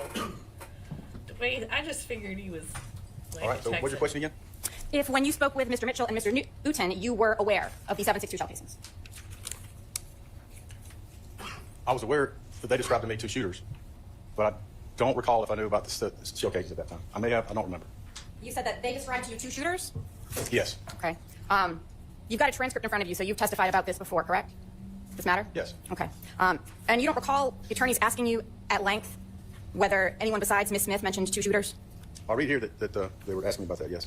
Okay. And your testimony was that Ms. Smith was the only person who said there was two shooters, right? Yes. That's what it says here. I mean, when you... Wait, before we get too far around here, let's make sure we got the right context.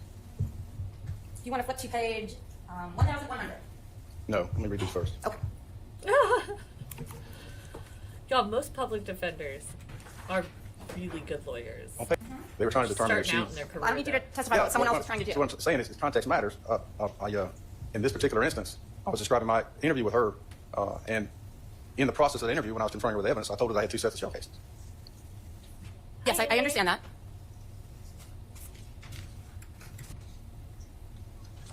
You said page 1100? Yes, sir.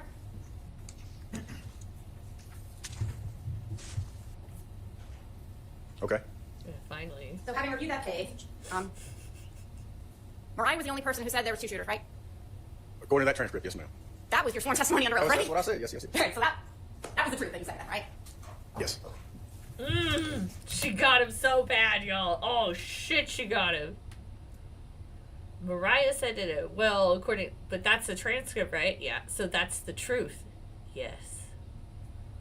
She got him so good. Okay, now combined with this, the fact that Mariah was told that she needed to sing, now is the time, and then Mariah changed her story to 2 shooters. If I'm a juror, I'm not believing there are 2 shooters.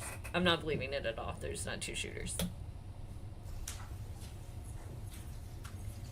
And I'm going to back up for a moment. I think you said Mr. Mitchell and... Hey, Black Swan, welcome to Paralegal. I shine, you shine, we shine. I finally got to hear it. Brownie Mook couldn't look at his statements on the stand because the judge said he lied. The judge basically said what he did was perjury, basically. And Uten, they told you about not 7.62, but a weapon which would have fired larger shells. Is that right? Yeah, they described a long gun coming out the breezeway. Okay. And when you were speaking with them, that was not consistent with the scene as you had seen it, right? Again, I don't remember exactly when I got all the information about the shell casings. So at that point, I was getting this statement, and I took it as he gave it to me. Did you not previously testify about the shell casings? I did not know about it when I interviewed Mitchell and Uten. Okay, well, if my recollection was that then, I don't remember that now. If I didn't know what shell casings then, if that's what I said, then that's what I said. Okay. Damn. But you didn't confront them with what at that time would have been their testimony inconsistent with the scene, right? No. Okay. And they both told you 1 shooter.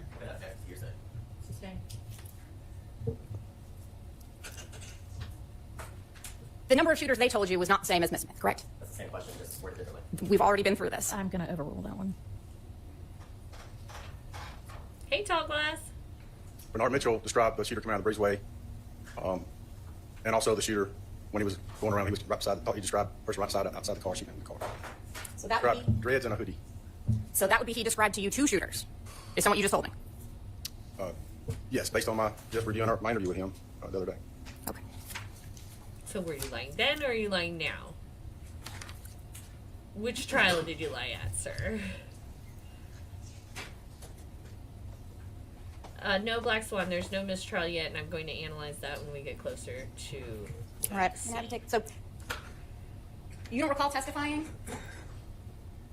that Mr. Mitchell actually never said anything about 2 shooters? I got a sneaking suspicion you're going to show me that I did. But as I sit here, I don't recall that now. You were able to review your interview with him, correct? Yes, I did. Okay. You still have that transcript in front of you? No. Oh, is this it? Yes, sir. Oh, okay. You could take a look and see if that helps refresh your recollection about whether he told you there were 2 shooters. It may or may not refresh the recollection, but I'm going to object to hearsay with Mr. Mitchell. I'm going to object to hearsay. This is impeachment of what the officer previously said. I'll let you ask about whatever he previously said. Oh shit, you guys, we did it! We're at 10,010 subscribers. Thank you so much, everyone. We did it! We hit 10,000! Woo! So exciting. Page or an area that I need to look through? Exactly, this is a long interview. No, sir. How many pages are we talking about? 21. Can't see, maybe about 20. They're witnesses, correct? If there were any. Originally, when I first got to the scene, yes. Okay. Yes. You were trying to speak with as many people as you could, right? Yes, I did. Okay. And you had access to the CAD reports and the 911 calls, correct? Yes. Okay. And you had access to the 911 calls themselves, correct? Eventually, yes, I did. Okay. And anyone you spoke with, you would have put that in your report, correct? Not.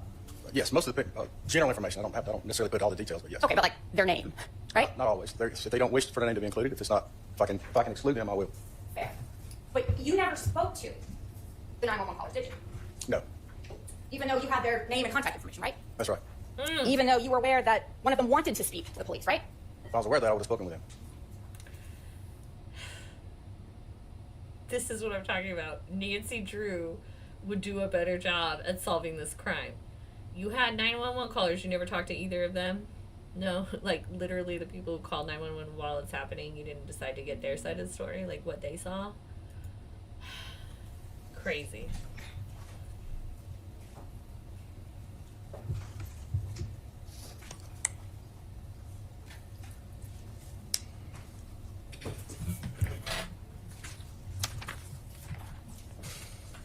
I'm telling you, the Fulton County, the APD is so lazy.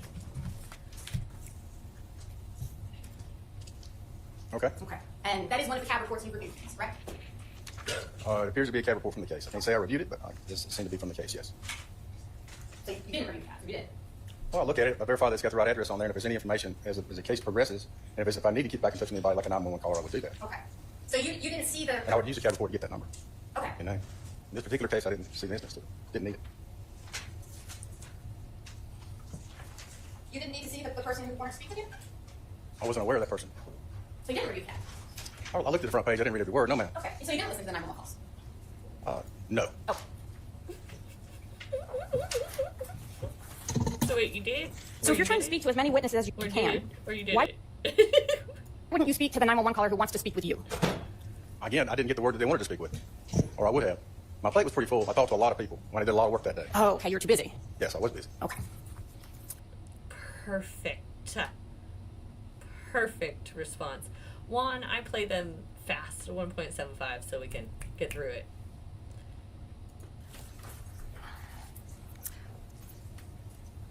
So when Mr. Mitchell and Mr. Uden, no, let me back up.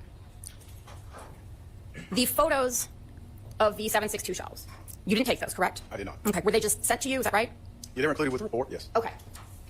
And so is it from those photos you pieced together, let's see a piece of this, say 10 NN that you've drawn a line on?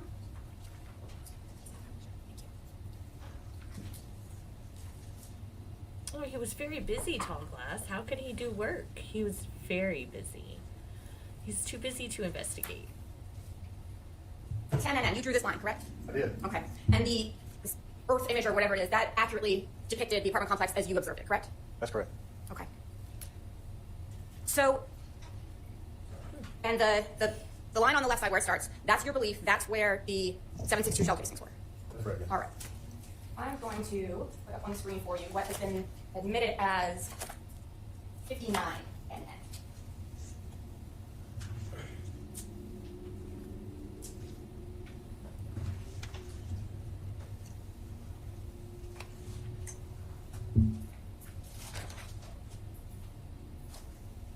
I don't know if he's the sheriff. Yes, he's the lead detective one. He's the... So, looking at 59 NN, what is it you see next to kind of that entryway, exitway, sidewalk to the building? Well, I see a satellite dish and an AC unit. Okay, AC unit. And then you were standing at that AC unit looking at the parking lot. What is to your right? We have a line of bushes. I'm turned around here. I don't understand what. If you're standing next to that AC unit with the AC unit on your right, you're looking at the parking lot. Do we have a line of bushes there? Yes. All right. Could you put that? How does he not understand her question? What is to the right of the AC unit?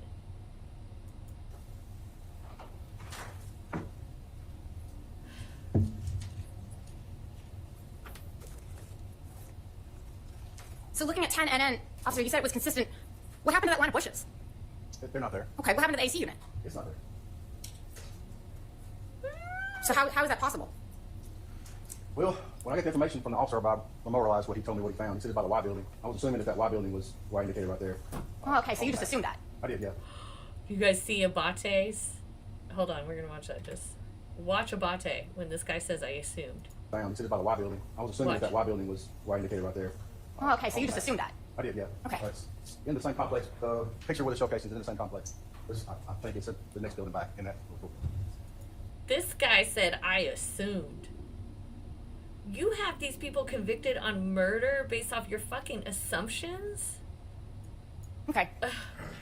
But so, you didn't go out to the scene and see where those 762 casings were, right? I said that a couple times. But you can't say for sure, actually, that 10 NN is even where those were found, right? That's correct. Okay. I can say they came from the complex, but Fair. exactly where in the complex? Fair. And with this image, I'm going to point you to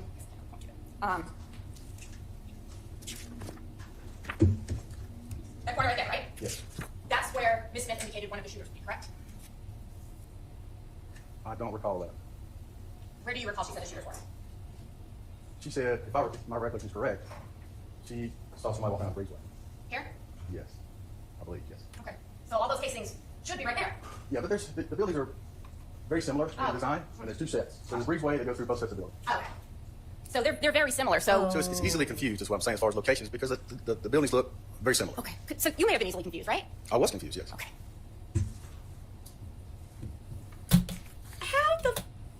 Don't you be trying to come after me behind no charges like that and be confused about some fucking evidence. You better come with the receipts and zero confusion. And Ms. Smith, during the earlier parts of her interview, she had only talked about one shooter, right? I recall she said she saw someone with a long gun, and she heard shots. I don't recall if she indicated whether there's more than one shooter or not. I don't remember that. Should I refer to something? So what earlier on in the interview, or when in her interview, I think you talked about, she said some things which weren't consistent, Yep. and then you consoled her. Yes. And then she was more consistent after that, right? Yes. So when was it that she began telling you that stuff? Abasi, that's her name. Yeah. At what point between those did she go from one shooter to two shooters?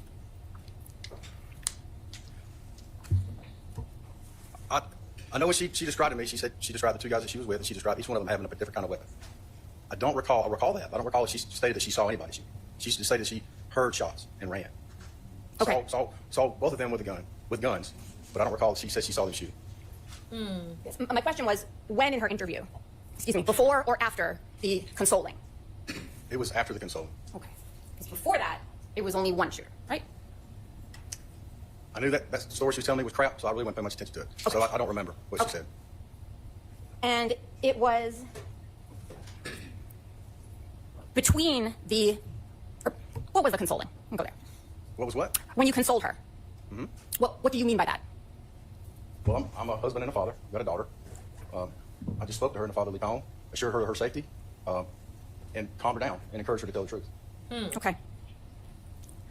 But she didn't start doing that until after she was told to, I think, sing her ass off, right? I don't recall if that was said or who said it. You don't recall that? I'm not saying it wasn't said. I just don't remember who said it. Yeah. Okay. And there were discussions during that interview about whether she was implicating herself, right? I don't recall. Whether she could be going home or not? I don't remember that. She wasn't concerned with, or didn't seem as though she was concerned about getting in trouble? She was concerned about getting in trouble, yeah. Okay.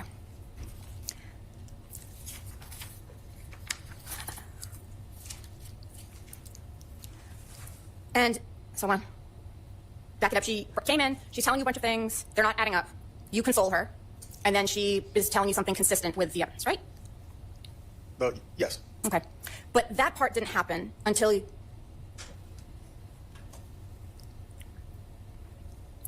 were the first one to bring up that someone had a rifle, right?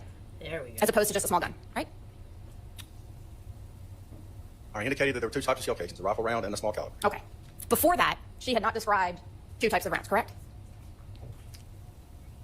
Like I said, I haven't seen that interview in quite a while. I do not recall. Okay. You're the one who brought up a second person there to ambush, right? I described two types of shell casings, indicating that it was two shooters, yes. Implication there is two shooters. Okay. So you made that implication, and then we had two shooters, right? Yes. Okay. What more did you do to confirm what she was telling you? Absolutely nothing. And what, do you have an example that you'd like me to answer? Because she told me a lot. Right. She told you about different things that Mr. Mitchell did or Mr. Uden did, right? Yeah, what did you do then? And those with weren't that consistent information? with what you learned from them, right? Yeah, they were fairly consistent. Okay. So when you spoke to Mr. Mitchell, that's when you learned about him putting a gun to her head? Oh, yeah, she did say that about him, yeah. Yeah. Again, that's the story I didn't believe her, so I Right. doubt about it, yeah. So it would make sense if she's telling you these stories that you would want to confirm them, right? If it's the truth, yes. Right. And she told you things about, well, let me ask you. You never went back? She said you want to confirm them, and he said if it's the truth. Well, how are you going to confirm it's the truth if you don't fucking confirm it? What he means is if it aligns with my theory, yes. To Mr. Uden or Mr. Mitchell and asked about whether everyone had been chatting together, like she told you, right? Oh, no, they described in their interview that they had been texting with the girls. Oh, I'm sorry. I meant that everyone, the defendants, everyone came out and was chatting together before this happened. I don't think that came out with Mitchell and. Okay. All right. So they didn't say it, she did, but you didn't go back and say, hey, this witness told me this. No? Okay. And you didn't go back and look at her Instagram records, right? I don't think so, no. So you couldn't confirm whether she said she'd been talking to the victim every day, right? The victim. No, I didn't. Okay. You could have, though, right? Because you said you got records. Or you ordered them? The warrant for them? Yes. Okay.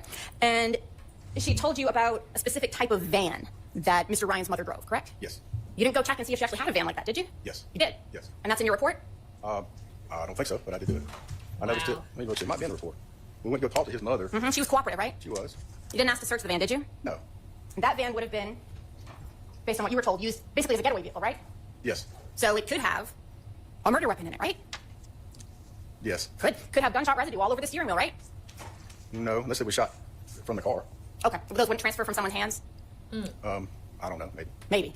But you didn't get a search warrant to check either of those things, did you? No. And within just a few hours, you had an address for Mr. Blaylock, correct? I did. And you didn't get a search warrant for that apartment either? No. So you made no effort to look for what would have been the alleged murder weapon, right? That's correct. Okay. That would have been useful, right? If you had that, that's great evidence. I've worked 100 murders and never got one. Never. Mr. Bassi, let's pause for a minute and take our morning break. And if you do you want him to look at whatever that portion was while we break? Okay. Sure. He's welcome to. Officer, I'll hand you your... I love how the judge only interrupts when it's the defense going. She never interrupts for a break when the prosecution's going. Why are you guys calling Miss Abbasi Chicken Little? I'm just curious. I don't recall that. Did you look at your interview? Well, to be honest with you, I did, but I forgot what you asked me for to be looking for in there. Okay. Maybe it's a question. Ask me each person at a time. So, Mariah, you're saying Mariah said she knew Mitchell. Mariah told you, was the only part, well, Mariah indicated, whether through this or something else, Mr. Ryan had some contact, knew the existence of Mr. Uten, Mr. Mitchell, Mr. Holmes, right? You never went to any of them and said, hey, do you know this guy? No. Okay.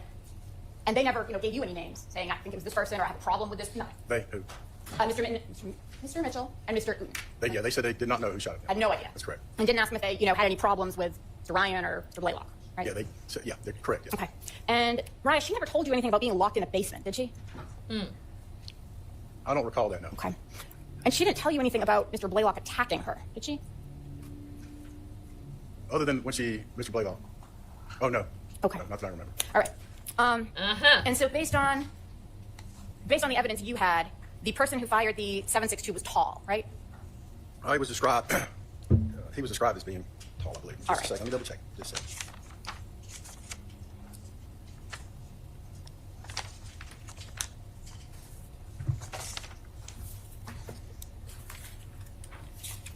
And I can get you a transcript of your interview with Mr. Uten if that further helps. I bet you can.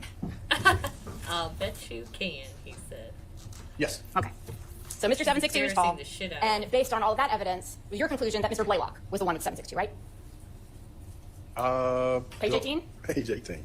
Of what? Which one am I looking at? Your report. Well, if you got a page 18, you're doing better than me. I got 17 pages. Oh. Okay, wow. You got more than me.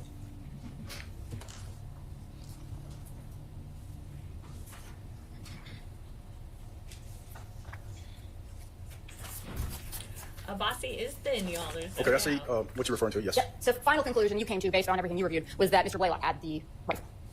That's what I wrote, yes. Gotcha. All right, so we have rifle rounds, and then we have all these other casings from a smaller gun, from a 9mm, correct? Yes. All right. And those casings were found very, very close to the vehicle where the victim was, correct? There were casings on top of the car, yes. Okay. And casings on top of the car, you don't know how they got there, did you? Or do you? I didn't see them be placed there or fall there, no. Okay. Did you speak to the EMS, the emergency services people who would have been there responding? They were gone when I got there. Okay. So you're not sure whether they had to move anything to get to Mr. Holmes?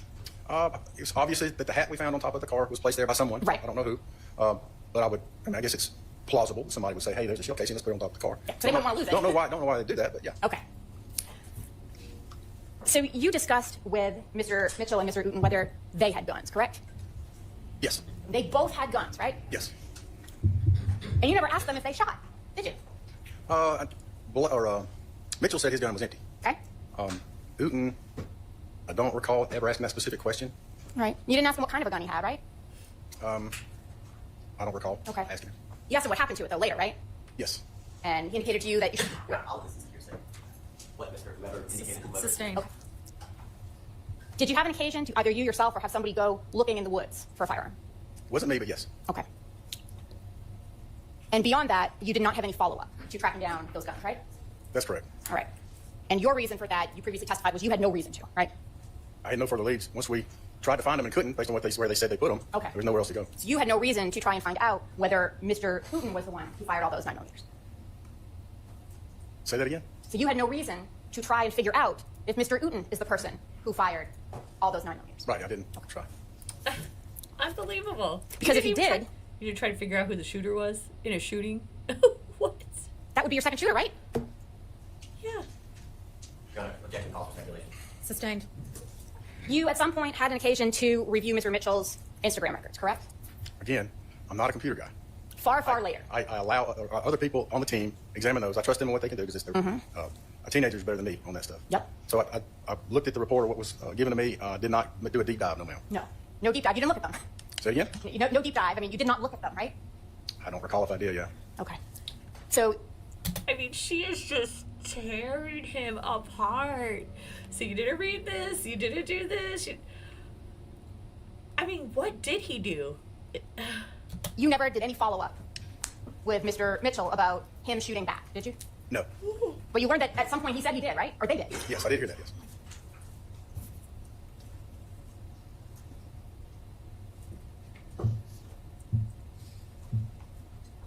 Thank you, Detective. Oh, you're welcome. You get this stuff back? Oh, yeah. Abassi and D. Williams, their rates skyrocketed after these cross-examinations.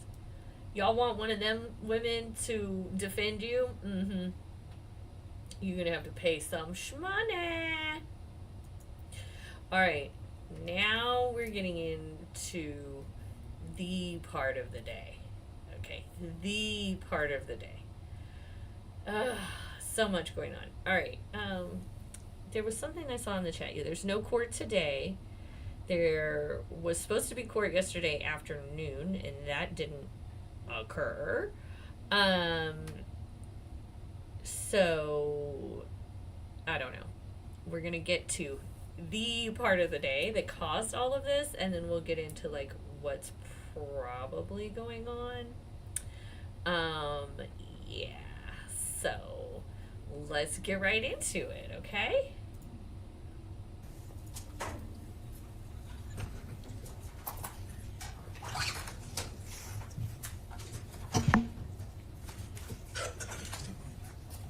Okay, so we have Saint Nikki Hilton, patron saint of courtroom patience. I gave her that sainthood because she has yet to elbow this love in the face, which is something I certainly would have done by now. All right, here we go. We're going to listen to it, and we're going to watch.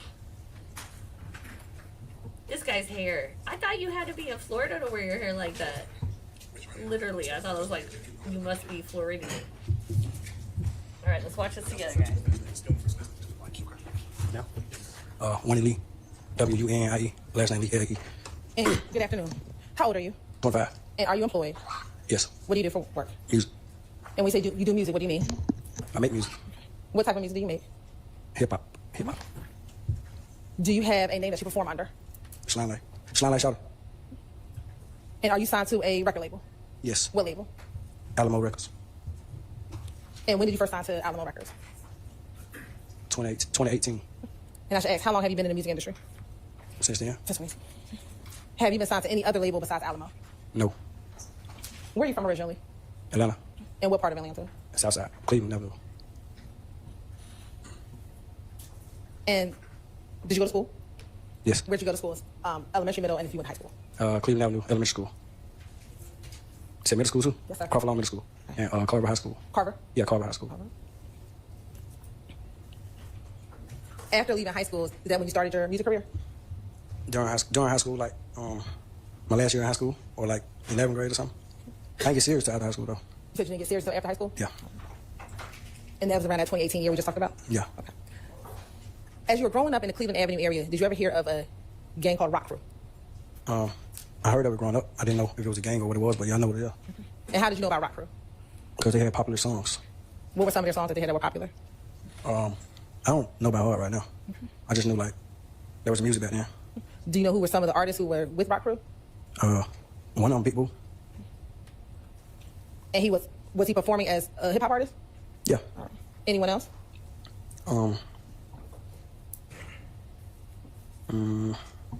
It was some younger people too, like my friends and stuff. Who are some of the younger people? They locked up or dead. Do you have names of some of those individuals? Let me see. My partners who locked up right now, Twin. They used to rap. Do you know their given name or you? Their first and last name? Or their first name? Nah. Anyone else outside of Twin? Rudy. He rapped too back then when we was younger. Anyone else you can think of? As of right now, yeah, that's it, I think. Now you just spoke about Big Boo. Did you know his given name? His real name? No. And did you have your own personal relationship with Big Boo? Yeah, when I got older. Now, did there come a time when you were younger that some members of Rock Crew began calling themselves YSL? Mm-hmm. You said, mm-hmm? You asking me that? Or you what? I'm asking you. Can you say it again? Sure. As you got older, were there members of Rock Crew who then became members of YSL? Yes. Who were those some of those individuals? Everybody. Because YSL music took off and Rock Crew music died or this, I don't know. Boo got old, so I don't know.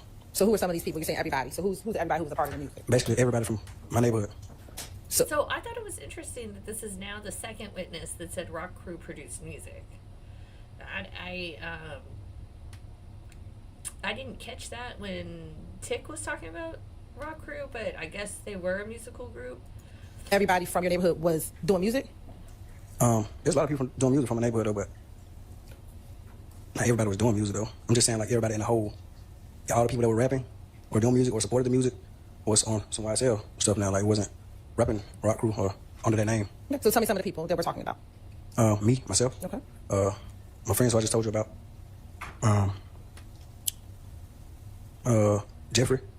I can't think of everybody's name. And what does YSL stand for? It has multiple meanings.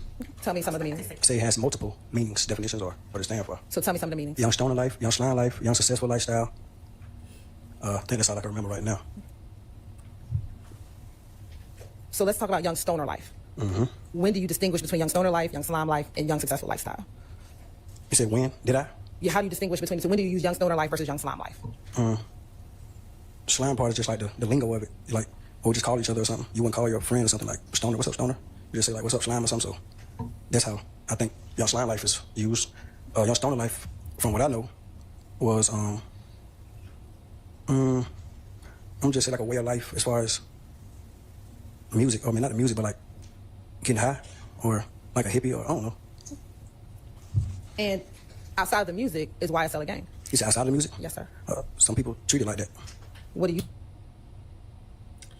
This explanation is phenomenal. This has like been one of the first witnesses that has, I feel, explained this in a really understandable fashion, right? So he just said slime is like homie, you know, and he said that some people treat YSL like a game and some don't.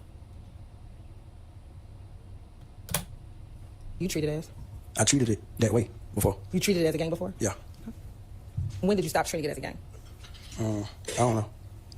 I don't remember. I don't know. You don't know. And when you say you treated it as a gang, what do you mean? I don't really know. I never thought about that. I don't know how to answer that. How old were you when you joined YSL, the gang? Can you tell me what you mean by like join? Like, are you talking about? Overruled. What would you consider joining? I'm saying like, do you mean join like, because you know like to get in the gang, you join the gang, like you get beat up or something like that. How did you become a member of YSL?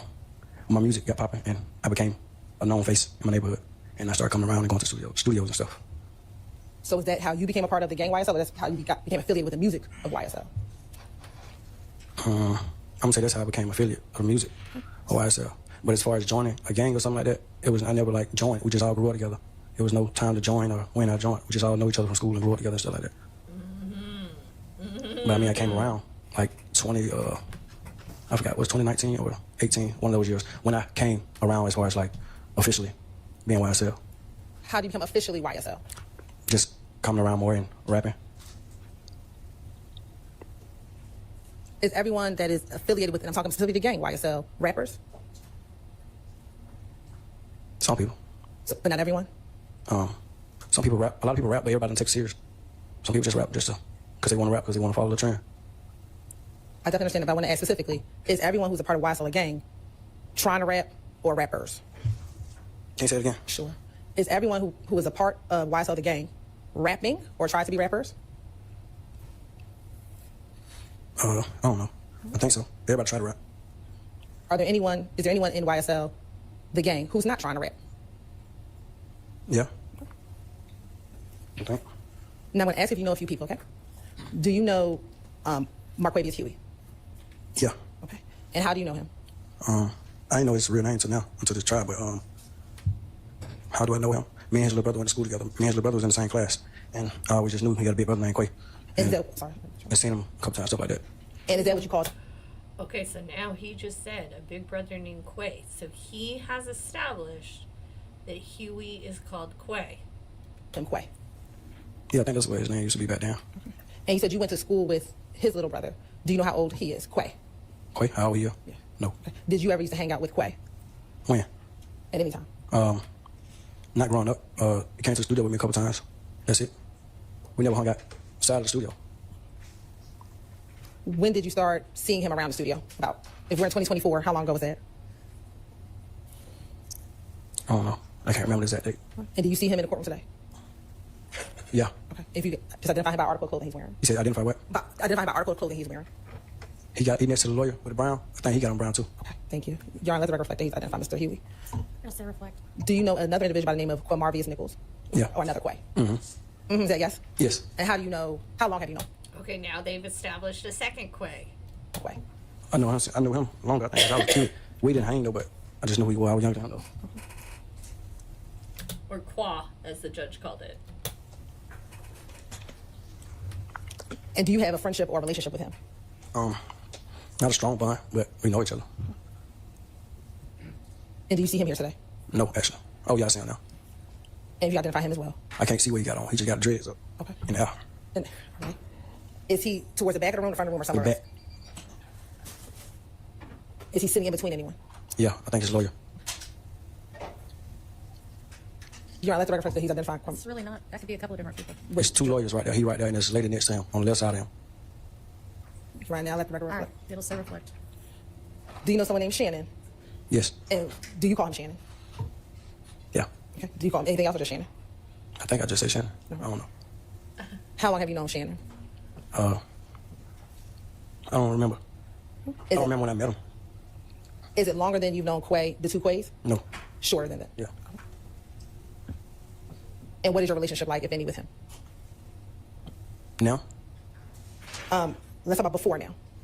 Oh, we're cool. Are you still cool now? I don't know him right now. He's been locked up for a couple of years.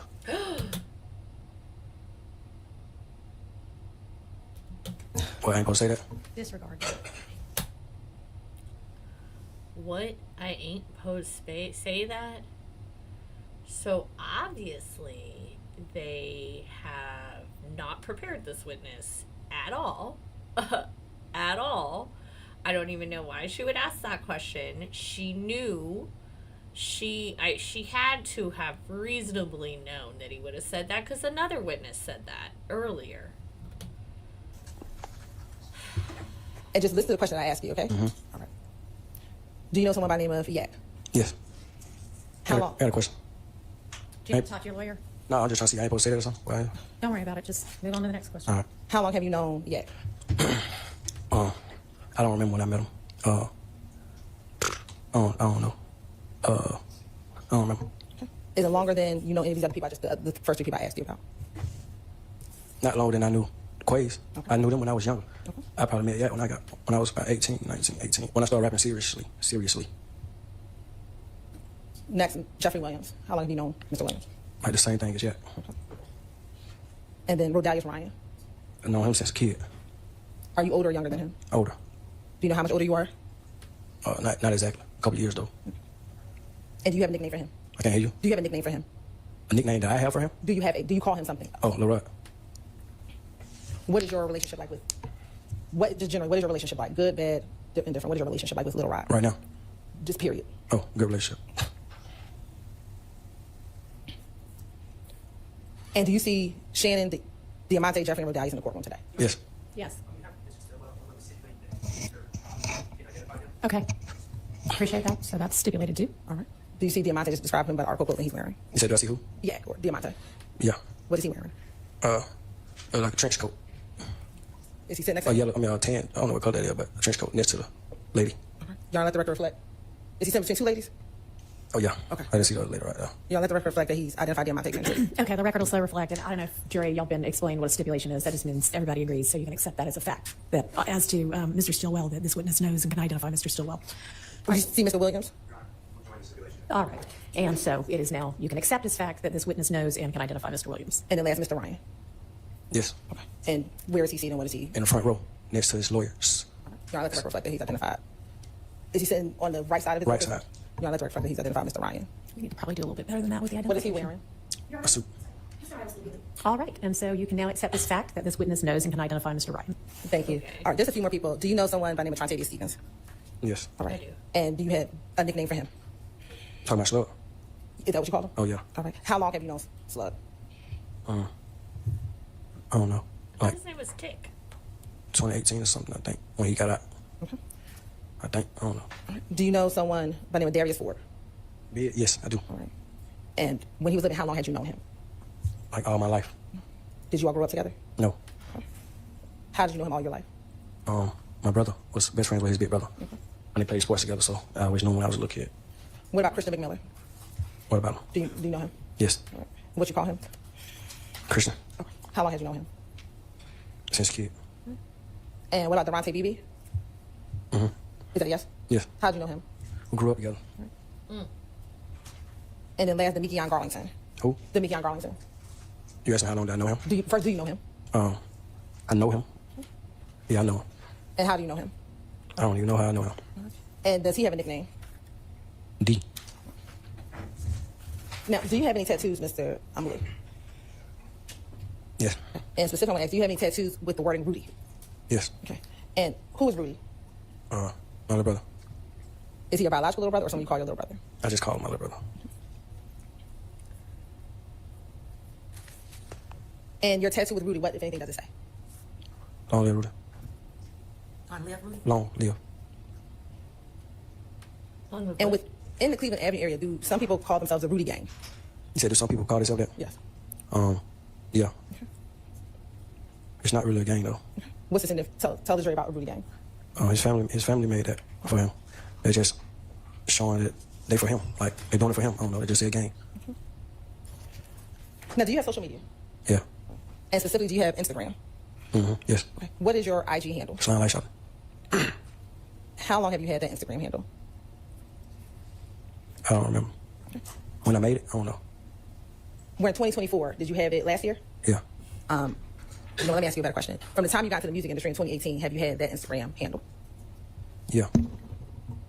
What is your primary purpose of using Instagram? My primary purpose is just social media. I think I would have had an Instagram whether I rap or not. So just social media. And have you used IG to post photos? Yes. Have you used IG to direct message people? Yes. Have you been in group chats on IG? Yes. Have you been in group chats? Listen, we're on 1.75 speed, and it is so fucking slow. I am bored out of my mind. I can only imagine how the jury feels right now. Or had DMs on IG with Jeffrey Williams? Yeah. What was his Instagram name? What is his Instagram name? Mm-hmm. Jeff. I don't know. What's his Instagram name now? You said what was it then? Yeah. When you were communicating with him using your IG, what? I think it's like Thugger Thugger. Is it Thugger Thugger or something else? I think it's Thugger Thugger. I think that's his Instagram name right now. Have you ever used the handle Thugger Thugger 1? I think. You said have I ever used it? Have you ever messaged him using that handle Thugger Thugger 1? Yeah, I think so. Trontavious Stevens or Tick, did you ever IG him? Or see direct messages him? Yeah, I think so. Okay. Do you recall what his Instagram handle? Yeah, that probably was it. Christian McMiller, did you ever direct message him on Instagram? Or O5E and Drive Slim? Ocean Drive Slim? Yes. Yeah. Right. Was that Christian McMiller? Yeah. All right. Darius Ford, 1_FR? Yeah. Indictment, yeah. But I don't remember his Instagram though. And then Shannon Still, have you ever Instagram him, or direct message him on Instagram, excuse me. Yes. Okay. OG.BOO. I need to look through or look at some of your Instagram records in preparation for your testimony today. Yeah. Okay. Let's get to some stuff. Does anyone know what Hilton actually teaches? We all make mistakes. Like, that's... We all make mistakes. This was not a mistake. I don't think this is mistaking. I think these oopsies are fucking purposeful at this point. Because it's been too many. It's been way too many. Why are these kids so cold in this court? I guess because they're kids.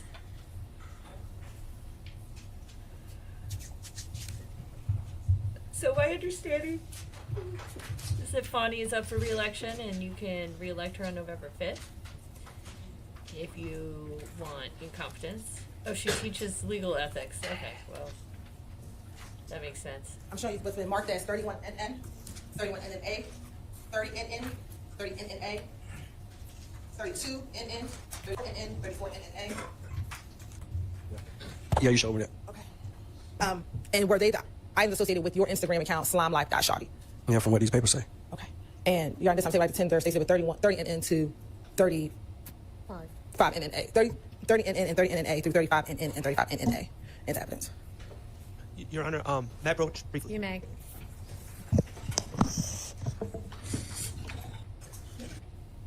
Okay, so Shard wants to approach because it's that picture of the crime of his client wearing that goddamn jean trench coat, the real crime here. So he goes up to talk about the stupid trench coat picture again.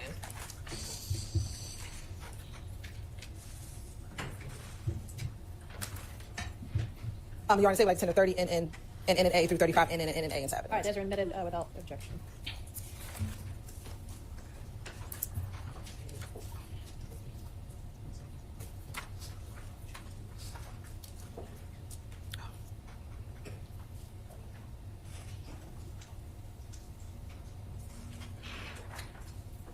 Oh my god, come on, Nikki. I'm going to show you what's been marked as Exhibit 36 NN, 37 NN, 38 NN, and 39 NN. Yes, did you see those earlier today as well? Yeah. Okay, no? I said yeah. Okay. And first looking at 36 NN, do you recognize the people in that photo? Yes. And does that appear to be a fair and accurate depiction of the people who are in that photograph? Yeah, I think so. Okay. Now showing you 37 NN. Do you recognize the person that's inside of 37 NN? Yeah. Looking at 38 NN, do you recognize the person in 38 NN? You said I recognize who? The person standing next to you in 38 NN. Yeah, I see him. Okay. And does that appear to be a fair and accurate depiction of you and the person standing next to you in 38 NN? Yeah. And 39 NN, do you recognize the individuals in that photograph, 39 NN? Yeah. And how did you recognize? Excuse me, is that a fair and accurate depiction of the people inside of 39 NN? Can you repeat that? Does that look or appears to be a fair and accurate depiction of the individual 6 through 39 NN? Those are admitted. And I'm going to first show you State's Exhibit 36 NN.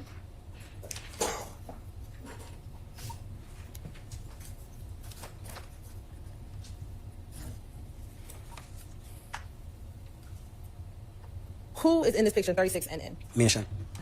And was this photo taken in October of 2020, or was this photo taken at a different time? I don't know when it was taken. I just see when they posted. All right. And earlier we talked about Instagram pages. Is this Mr. Stillwell's Instagram page? I think so. All right. And can you read for the jury what the caption says? Fuck the other side. Put them on TV about my dogs. You got to slow down because the court reporter is taking it down. Go ahead and read it. Just read it a little bit more slowly. Fuck the other side. Put them on TVs about my dogs. Soldier read bloody teeth, Glock with bean about my dogs. Cause a scene about my dogs. So here I'm going too fast. Yes. Slow it down. I know you want to rap it, but slow it down. Where you want me to start it? Start from the beginning. Say it again. F the other side. Put them on TVs about my dogs. Soldier reads bloody teeth, Glocks with beams about my dogs. Clear the scene about my dog. If he F with them, you can't F with me. No, he is not my dog. That's it. No, keep going. Keep reading the rest of it. The rest of it is not my song. Okay, so the first portion is your song. Yeah. All right. But I want you to read the rest of the post up for me. Even if our position ever come down to being back to back, that's just how we're gonna rock out against whoever with you.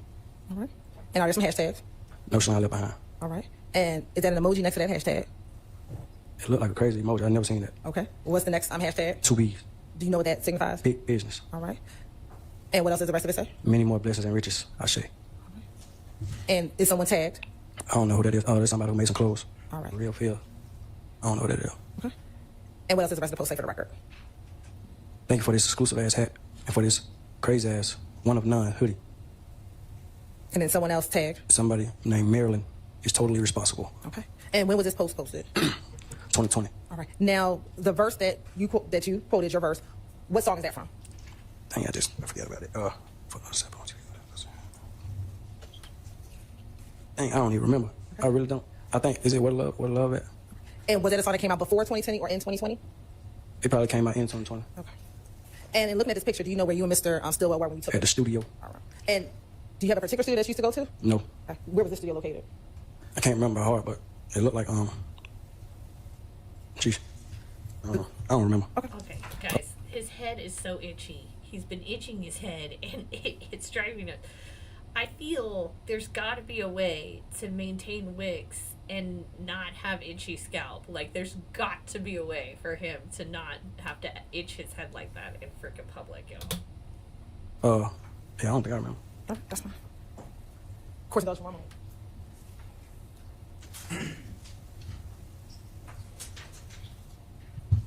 Ms. Westmoreland?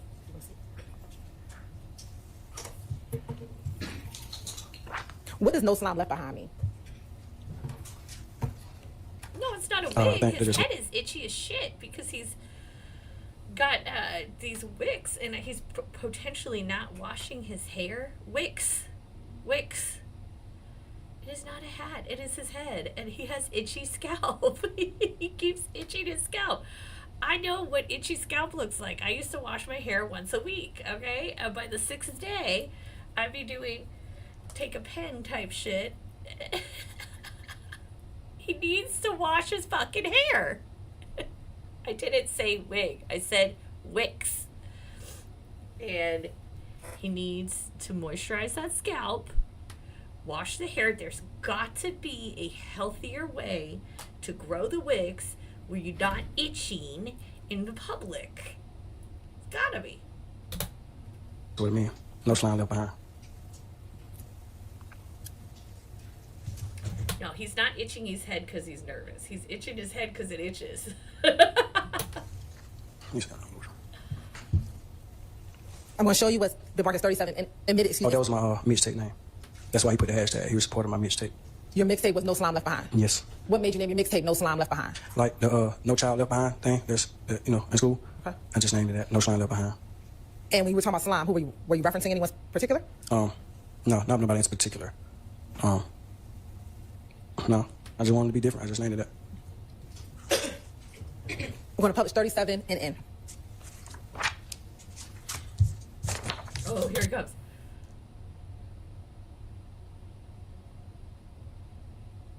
Okay.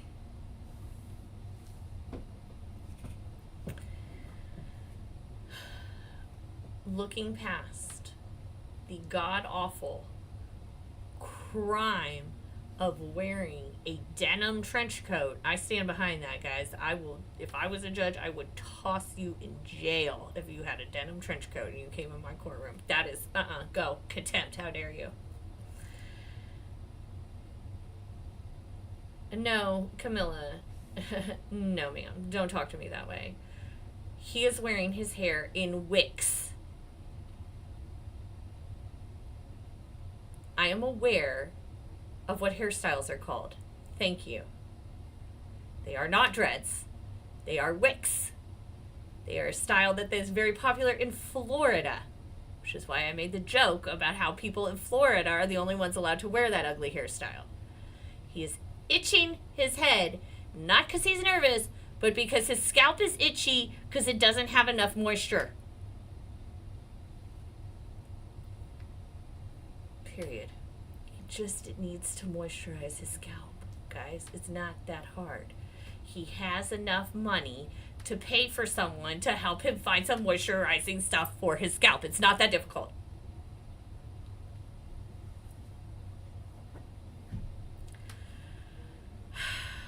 TJ, I am not aware of the maintenance of the style, but I know he's not properly maintaining it. Because if he were, he would not be itching his head. Did y'all see my friend Demetria, my best friend Demetria, with her locks? Did y'all meet her? No? Okay. Okay. Everyone's scalp is naturally dry, Miss Candy. Especially with all the fucking products we use. Okay. Over here. Back to this horrific jacket. This whole fit needs to be burned. Honestly. But look down here. This is what's important. Is down in the writing. Oh, can you see my mouse this time? Sometimes y'all can see my mouse. Sometimes you can't. Alright. Doesn't matter. Okay, a trench. Ain't nothing more compatible than a trench, a carbon, while in the trenches. So this is what's on the screen that the jury can see, okay? So Shard had talked about the carbon while the trenches. Excuse me. Tried to get that redacted. Then something is redacted. Notice you see NSLB, 2 B's, LYFESIZE, then a huge blank space. Then you see a gecko lizard, and then hashtag booking in riches space OTW. Okay.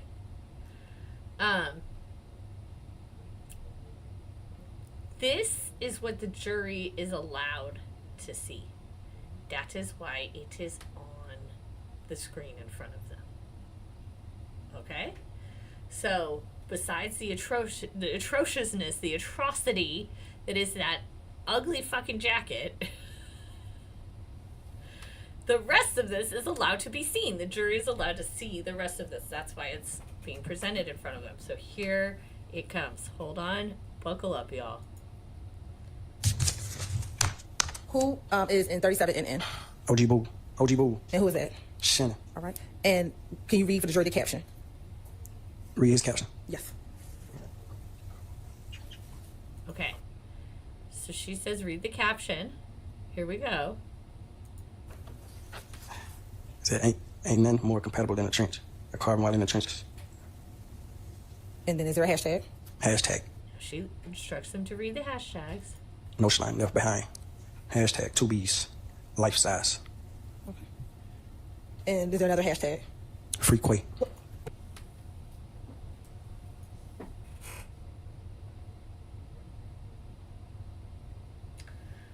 Now, the jury does not see Free Quay. The jury sees what I see. Look next to the gecko. The jury sees what we see, guys. Look next to this gecko. Size, blank spot gecko. So what he just said, she's asked him to read the hashtags, as if the fucking jury can't read hashtags on their own when they get this piece of evidence, but whatever. She says, read the hashtags. He reads the hashtags. He just reads the hashtags from a sheet of paper instead of the screen, and there's no redaction on the sheet of paper. Here we go. Is there another hashtag on the screen? Oh, no. Your Honor. It's in this paper Your right Honor. You got me reading. Your Honor, I have to make a motion.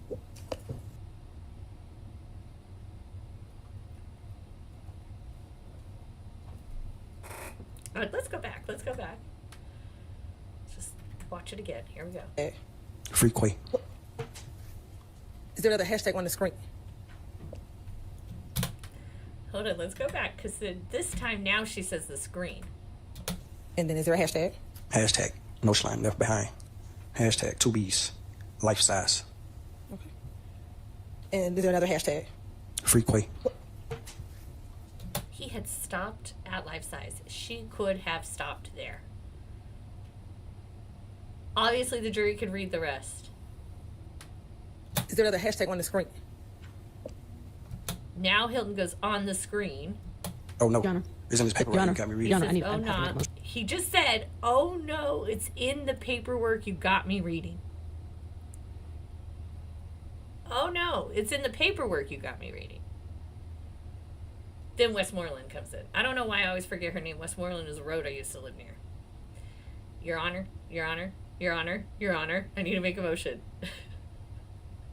I would have jumped up, stood up tall. I need to make a motion.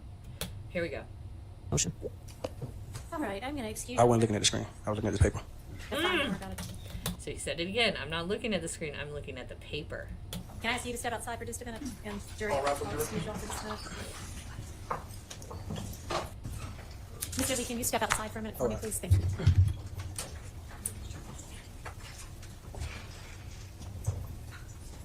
BC Dub, I love this blue suit Matthews Jr. is in. Love it. These Matthews men, they know how to dress. I'll tell you what.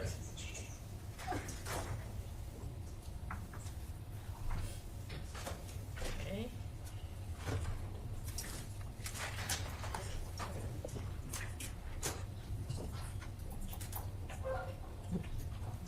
Did you hear that? Was that a clown horn I just heard? Your Honor, we're making a motion for mistrial on behalf of Mr. Nichols.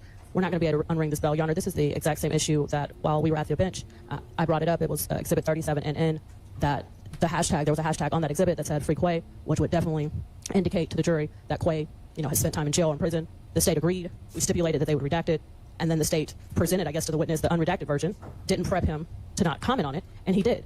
And, Your Honor, before we had the opportunity for you to preside over us, this happened already again. And I made a motion for a mistrial. Now it's happened again. So now the jury has repeatedly heard about Mr. Nichols being in jail, being in prison, and you cannot unring that bell. We would ask for a mistrial. Your Honor, Carson Matthews for Mr. Mark. We joined in that motion for mistrial. And what's important for this court to know is that 45 minutes ago, there had been a reference to a person being in jail. Now, this witness has identified Marquavius Huey and has also identified Marquavius Nichols. So all the state had to do was ask this honorable court for an opportunity to have this witness maybe step out of the courtroom and go over with that witness that, we don't need to say anything about someone in jail, what have you. That did not happen before he went on the stand, nor after that first slip-up by this witness. There may have even been a document right there on the witness stand that should have been pulled from the state of Georgia from that witness stand so that this could have been avoided. So, Your Honor, we are joining in that motion as well. Oh, hang on. It's all right. You just didn't know, but we'll let you know when to come back in, okay? So we join in that motion, Your Honor. Your Honor, and I just want to briefly add that it is painfully obvious that the state is not prepping their witnesses. You can tell by the way when the witness spoke the first time and he said, oops, am I not supposed to say that? Like, oh, I had no idea, which makes it obvious that the state had not spoke to him, had not prepped them, and this has happened repeatedly. It's happening over and over again, Your Honor, and we're just not going to be able to unring 100 bells. And finally, Your Honor, Mr. Marquavius Huey, it's been established that his nickname is Quay. Okay, isn't there going to be, we talked today about, isn't there going to be a stipulation that references to Quay, at least at some points, are not either Mr. Nichols or Mr. Huey? We did. Yes, Your Honor, and that's a few things. So, one, Your Honor, it was not intentional because we clearly... Okay, but it was sloppy because I presume he's reading from the document that you handed him instead of reading from the screen. And we should have instructed him to read from the screen. But or you should have presented him with a document that had that part redacted. It's just sloppy. The issue came while he was on the stand, Your Honor. So the issue did not come prior to. Ms. Westmoreland walked up to me while he was on the stand and said, I'm going to have an issue with that. Can you redact it? That is when the state became aware. Then it should have occurred to you, you know what, I'm handing him a hard copy of this document that is unredacted. But not if there's multiple Quays, Your Honor. But if she teaches trial strategy, I guarantee this is a strategy. Putting the unredacted version in front of him is a strategy. And it is a way to get in the evidence that you want in, even though you know you're not allowed to get it in. Is it the best strategy? Is it a winning strategy? Probably not. It's probably going to lead to a mistrial here. But it is a strategy. That's for damn sure. If I don't know which Quay that... Hang on. Can we stop having people come in and out when I've asked the witness to step out and every time the door opens they can hear what we're talking about? Please, just for a few seconds. I'm not asking anybody who's in here to leave. Huh? The state is in charge of the witness, and it's supposed to be the witness to the wrong.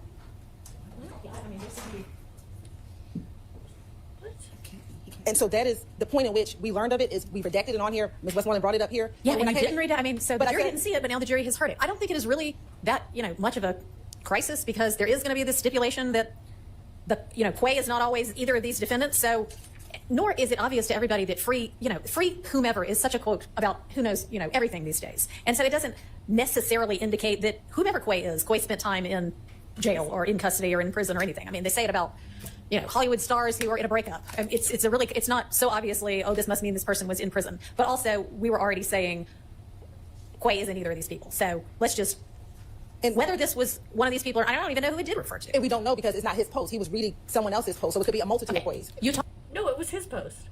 He said that was his. to his attorney earlier, right? Yes. And did you get any kind of an indication? I don't know if this It was wasn't one of an the things issue you were going to, but it's an issue now. And you said before lunch that you were going to ask Mr. Rubin. Yes, we did ask. Do you know at this point whether the free Quay reference, this wasn't even his post, was it? It wasn't, and it wasn't an issue until so when I talked to Mr. Rubin at lunchtime, this wasn't something I was going to address with him because it wasn't. I did not realize it was an issue. Mr. Rubin found out for me that Slack Quay is not either of these two Quays. Okay, but this isn't Slack Quay. This is just Quay.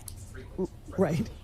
I know. So why doesn't everybody? Well, they don't know how it's spelled. They only heard it. Why doesn't everybody just enter into some sort of a stipulation that the free Quay or the reference to Quay just now isn't either of these people? I don't know if it is. So it was. Whether it. Okay, so. Your Honor, the state can. It's a stipulation that we weren't referencing any. We as the state of Georgia. Okay, that is not a reference to. If you would prefer that. I don't know what the poster is referencing. I don't honestly really. Oh, it was Shannon's post? Okay, so Shannon posted himself in that god awful jacket. The shame. Okay, so that's Shannon's post, but that is an admission by a party opponent, but I understand that Quay part shouldn't have been read.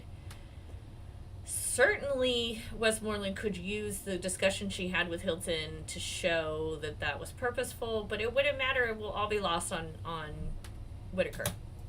Really care what the poster was referencing. What I'm trying to do is fix your sloppiness. Okay, so I know everyone is so up in arms talking about, oh, the judge is fixing their sloppiness. She's helping the state. That is not at all what she just said. At all. She said, you guys fucked up royally, and I am trying to find a way that doesn't end this trial. That's not helping the state. It isn't. It's not what you guys think. It's not how the public has viewed it. I don't think attorneys have interpreted that way. So that everybody won't have wasted, 10, 12 months of their lives in this trial. Okay, well, I take issue with that. I take issue with that because years of people's lives have been wasted, and those people are sitting in that very fucking courtroom. Okay, do it now.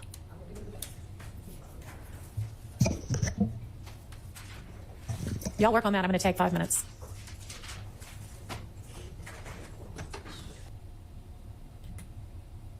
Okay. All right, so the judge says she's going to take 5 minutes, and then they don't come back but to say this. Let's see. Let's see if they say it.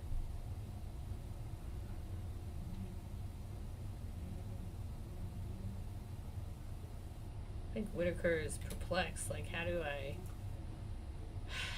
I move forward from here? I mean, to me, at a certain point, there's got to be a totality of the circumstances test. Like, it's not just this one judge. It's this one, and this one, and that one, and this other one, and then this other one, and this time, and then that time, and then they said this, and then they said this, and then da-da-da-da-da. Like, it's all of it. But y'all come up with. All right, wait, hold on, Matthews. Before you say we have a stipulation, F, Judge, once you rule on our mistrial, on my motion for mistrial. Okay, so are you asking, what kind of a mistrial are you asking for? Your Honor, I believe that we were goaded into the mistrial. Okay, well, I do not believe that, because if you had seen Ms. Hilton's face when that came out of the witness's mouth, she was appalled, and I do not believe that they are purposefully trying to insert error into this trial to make y'all ask for a mistrial so that they can try this case again. I think it is continued, and I am sorry, y'all have, this gigantic, ginormous universe of evidence that maybe if you narrowed down, you would not be making these kinds of mistakes, but I believe that to be a mistake. Your Honor, so I'm going to deny a motion for a mistrial with prejudice. That one, I don't believe that the facts bear out. Would you like a mistrial without prejudice? Yes. You would? Who else would? That means, of course... Do you see her face? Who is this? The judge's lady here? Her face just said, hold on, let's go back. Yes. You would? Look at this face. Who else would? That means, of course, that the state would be free to try every one of y'all again. Just a moment. Sure.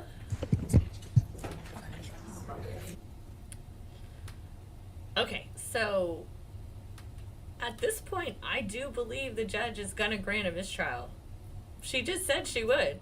She said, I will give you a mistrial without prejudice, but then the state has the ability to try every single one of these men again. But that's what she said. So I don't really think there's a question. There's really, of course she's going to grant the mistrial. Of course she would grant the mistrial. This is a real mistrial. Finally, we are in like the true mistrial zone. Finally, we're in front of a judge who allows us to be in the real, you know.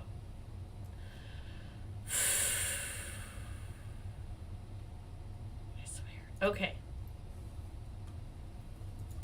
So now we know what happened. So now we're going to talk about what will happen, or what I think is going to come. They were supposed to come back together yesterday. They did not.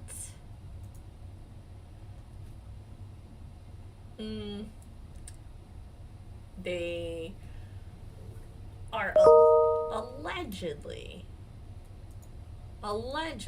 negotiating pleas.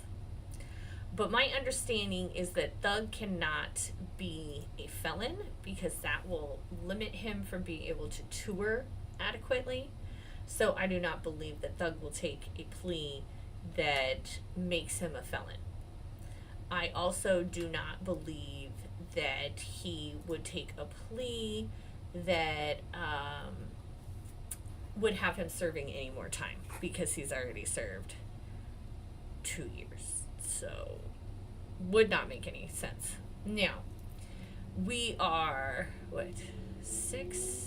10 days away from an election, and I do believe Fani wants to not have a negative resolution before that day. So I think part of the delay is Fani's re-election, honestly, and I think that's fucking gross, right? It should not be that way, but I do believe, honestly, that that is part of it. I was thinking, if it were me, would I take the mistrial, would I take it or would I continue on? And quite frankly, I think at this point, I would take the mistrial because it is guaranteed, and I'm talking guaranteed, like in a way nothing could ever be guaranteed, but it is guaranteed that the state will fuck up that trial too. And if I have another judge that is like, a law-abiding judge that applies the facts to the case, then I have much better chances of getting it tossed when they fuck up the next time. Because we know, without a doubt, that they would fuck up again. We know that without a doubt. Another issue arises. If you remember when we were talking about back when Steele got held and all of that crazy shit, and we were talking about reversible error and just error, right? And you can go watch my appeals video where I outline this extensively.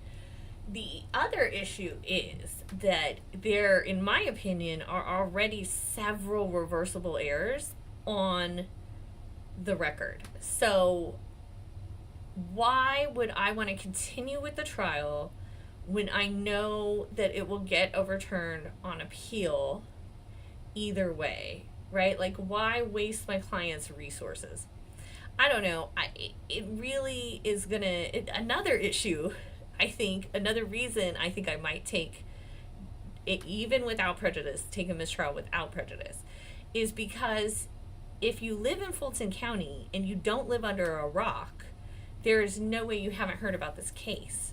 So you might even have the opportunity to make an argument to be heard in Cobb County or some other county, in which case you would have these Fulton County DAs prosecuting you in front of a Cobb County whatever judge. That judge is definitely going to be impartial. That judge is definitely not going to tolerate bullshit from the state. And that judge would then be able to make a better decision and make a ruling. So I personally, if it was up to me, I think I would take the mistrial. I really do. I really believe I would take the mistrial at this point. I just think, now I don't know Georgia law, right? And I haven't been there. I'm not Brian Steele. I know they've already won against this jury. I get it, Stimpy. Like, I know they think they've already won. I know this jury is already in their favor. But it isn't too big of an if, because we've already spent 18 months in this courtroom, and there's no end to the prosecution's case in sight. So I take a mistrial. The prosecution first has to, Raynette, decide if there's enough money to retry, right? If there is, I can then try to get into a different county. Gina, maybe not Cobb. I don't know. I don't know anything about... The Cobb County is the only other county name I know in Georgia. I don't fucking know shit about Georgia, guys. But they go to a different county. Personally, I would go to a Republican county. I would want to be in the reddest county I could be in, because red judges, black letter of the law, apply the facts, period. There's no feelings. There's no, oh, this, oh, that. No. It's very black and white. So if they could find a nice conservative judge to get in front of and let the state be the state, I mean, that's a winning hand, man. I would take that I would take that all day, every day. I would take that all day, every day. In particular, then you add to it that Jeffrey Williams, has a speedy trial on hand. I know that Shannon Stillwell's was denied. I don't know how you can deny a speedy trial. It's a fucking constitutional right. But since the Harvey rule applies, shouldn't the speedy trial apply to everyone?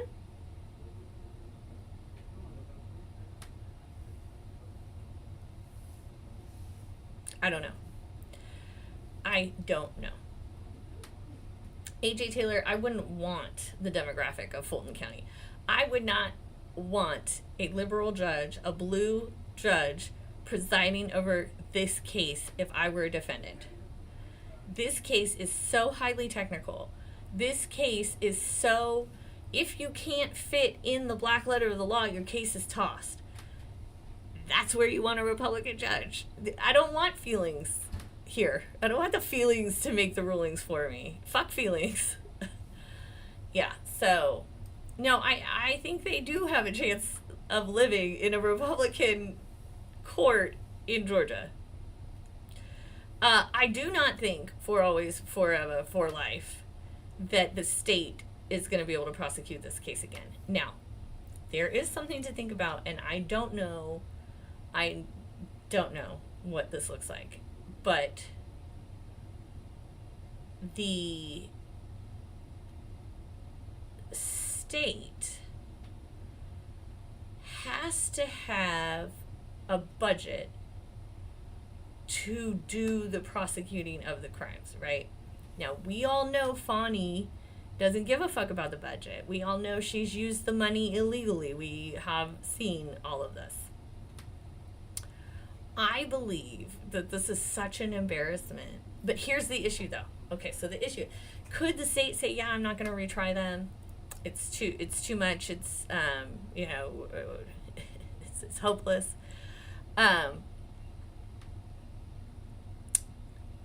How does that affect the other plea deals? So how does that affect the people who have already taken pleas or the pleas that are pending? I don't know. And so that is going to be a huge piece of Fani's decision making in can we come to agreements. That's going to be a big piece of hers, maybe not as much as the defendants. The defendants don't necessarily care about the other people. Pleas and how their plea deals work. Who really gives a shit? Content channel, I'm fucking so glad I'm not in Georgia too, man. I am glad that I live in a state where we respect the Constitution and we protect defendants. Texas is actually one of the most defendant-friendly states in America. And I am so glad to live here and not the shithole that is Georgia. I would never be prosecuted on RICO charges by a Dallas County DA because we don't have dumbass RICO in Texas. Okay, we leave that to the Fed. I saw someone in the feed. I try not to do political because I don't really give a shit. the only politicians that actually have control over your life are your local politicians. So if you can vote straight ticket, do not vote straight ticket. Okay? If you can, don't do it. Because that is how you end up getting shitty judges like Glanville. All right? That is why here in Dallas we have so many terrible judges. Because it's just a straight ticket, and you just, instead of actually going, how does this judge operate? You know, are they going to waste my money as a taxpayer? So on and so on. Ron, double jeopardy would not apply in this case because there is no final judgment yet. So there's no ruling or anything. There's no double jeopardy issue. If you guys remember from the 90s, the Menendez brothers, there's like a show about it right now. They had a second trial. Fawny's out on vacation with Nathan Wade. Oh, Nathan Wade, who's not her lover, but shows up when her daughter gets arrested so that they can pick up her daughter's car. Oh, that guy? Yeah. Oh, yeah. Yeah, I have tons of people that aren't my dude coming to help me do shit. Get out of here. All right. Hey, Legendary. DFW in the house. Okay. So, content, you're absolutely right. They would be fucked because I do real estate. I am not a criminal defense attorney. I would not defend criminals in court. I am not capable of that. Like, I don't remember any of the rules. I would have to go reread Brady and all that shit, and I don't want to do that. I do real estate, and I'm really good at it, and I, you know, have it memorized, so. Hey, DZ, welcome to Paralegal. I love that. I told my daughter about I shine, you shine, we shine, and we laughed at the gang, because that's silly and stupid. All right, so the court will resume on Monday. It will be very exciting to see what happens. Very, very exciting. I will be back next Friday to obviously go over what happens. If a mistrial happens, I will go live to talk. Oh Lord, wait, Delta 8 is illegal in Georgia? Come on. Georgia is weird, y'all. It's too Southern conservative for me. Whew. Oh, we should do a best of YSL trial. We should. Okay, so I'll come live if they mistrial and I'm not in court. I'll be back 10 a.m. next Friday for the live to recap YSL. I'm also following Sarah Boone, who I believe their closing arguments are like today, and I'll be recapping her closing arguments next week, how that trial went. 6 days they're on trial and they're already closing.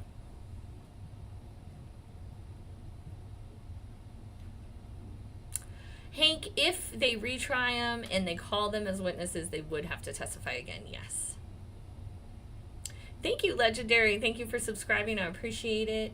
I appreciate all of your likes and subscribes. We reached over 10,000 while we were online today, which was so exciting. We are at 10,020. Oh no, 10,048. Holy shit. You guys are amazing. You guys are awesome. Thank you so much for subscribing. Thank you for liking. I really appreciate it. I love hanging out with you guys on Fridays, and I will see you again next week.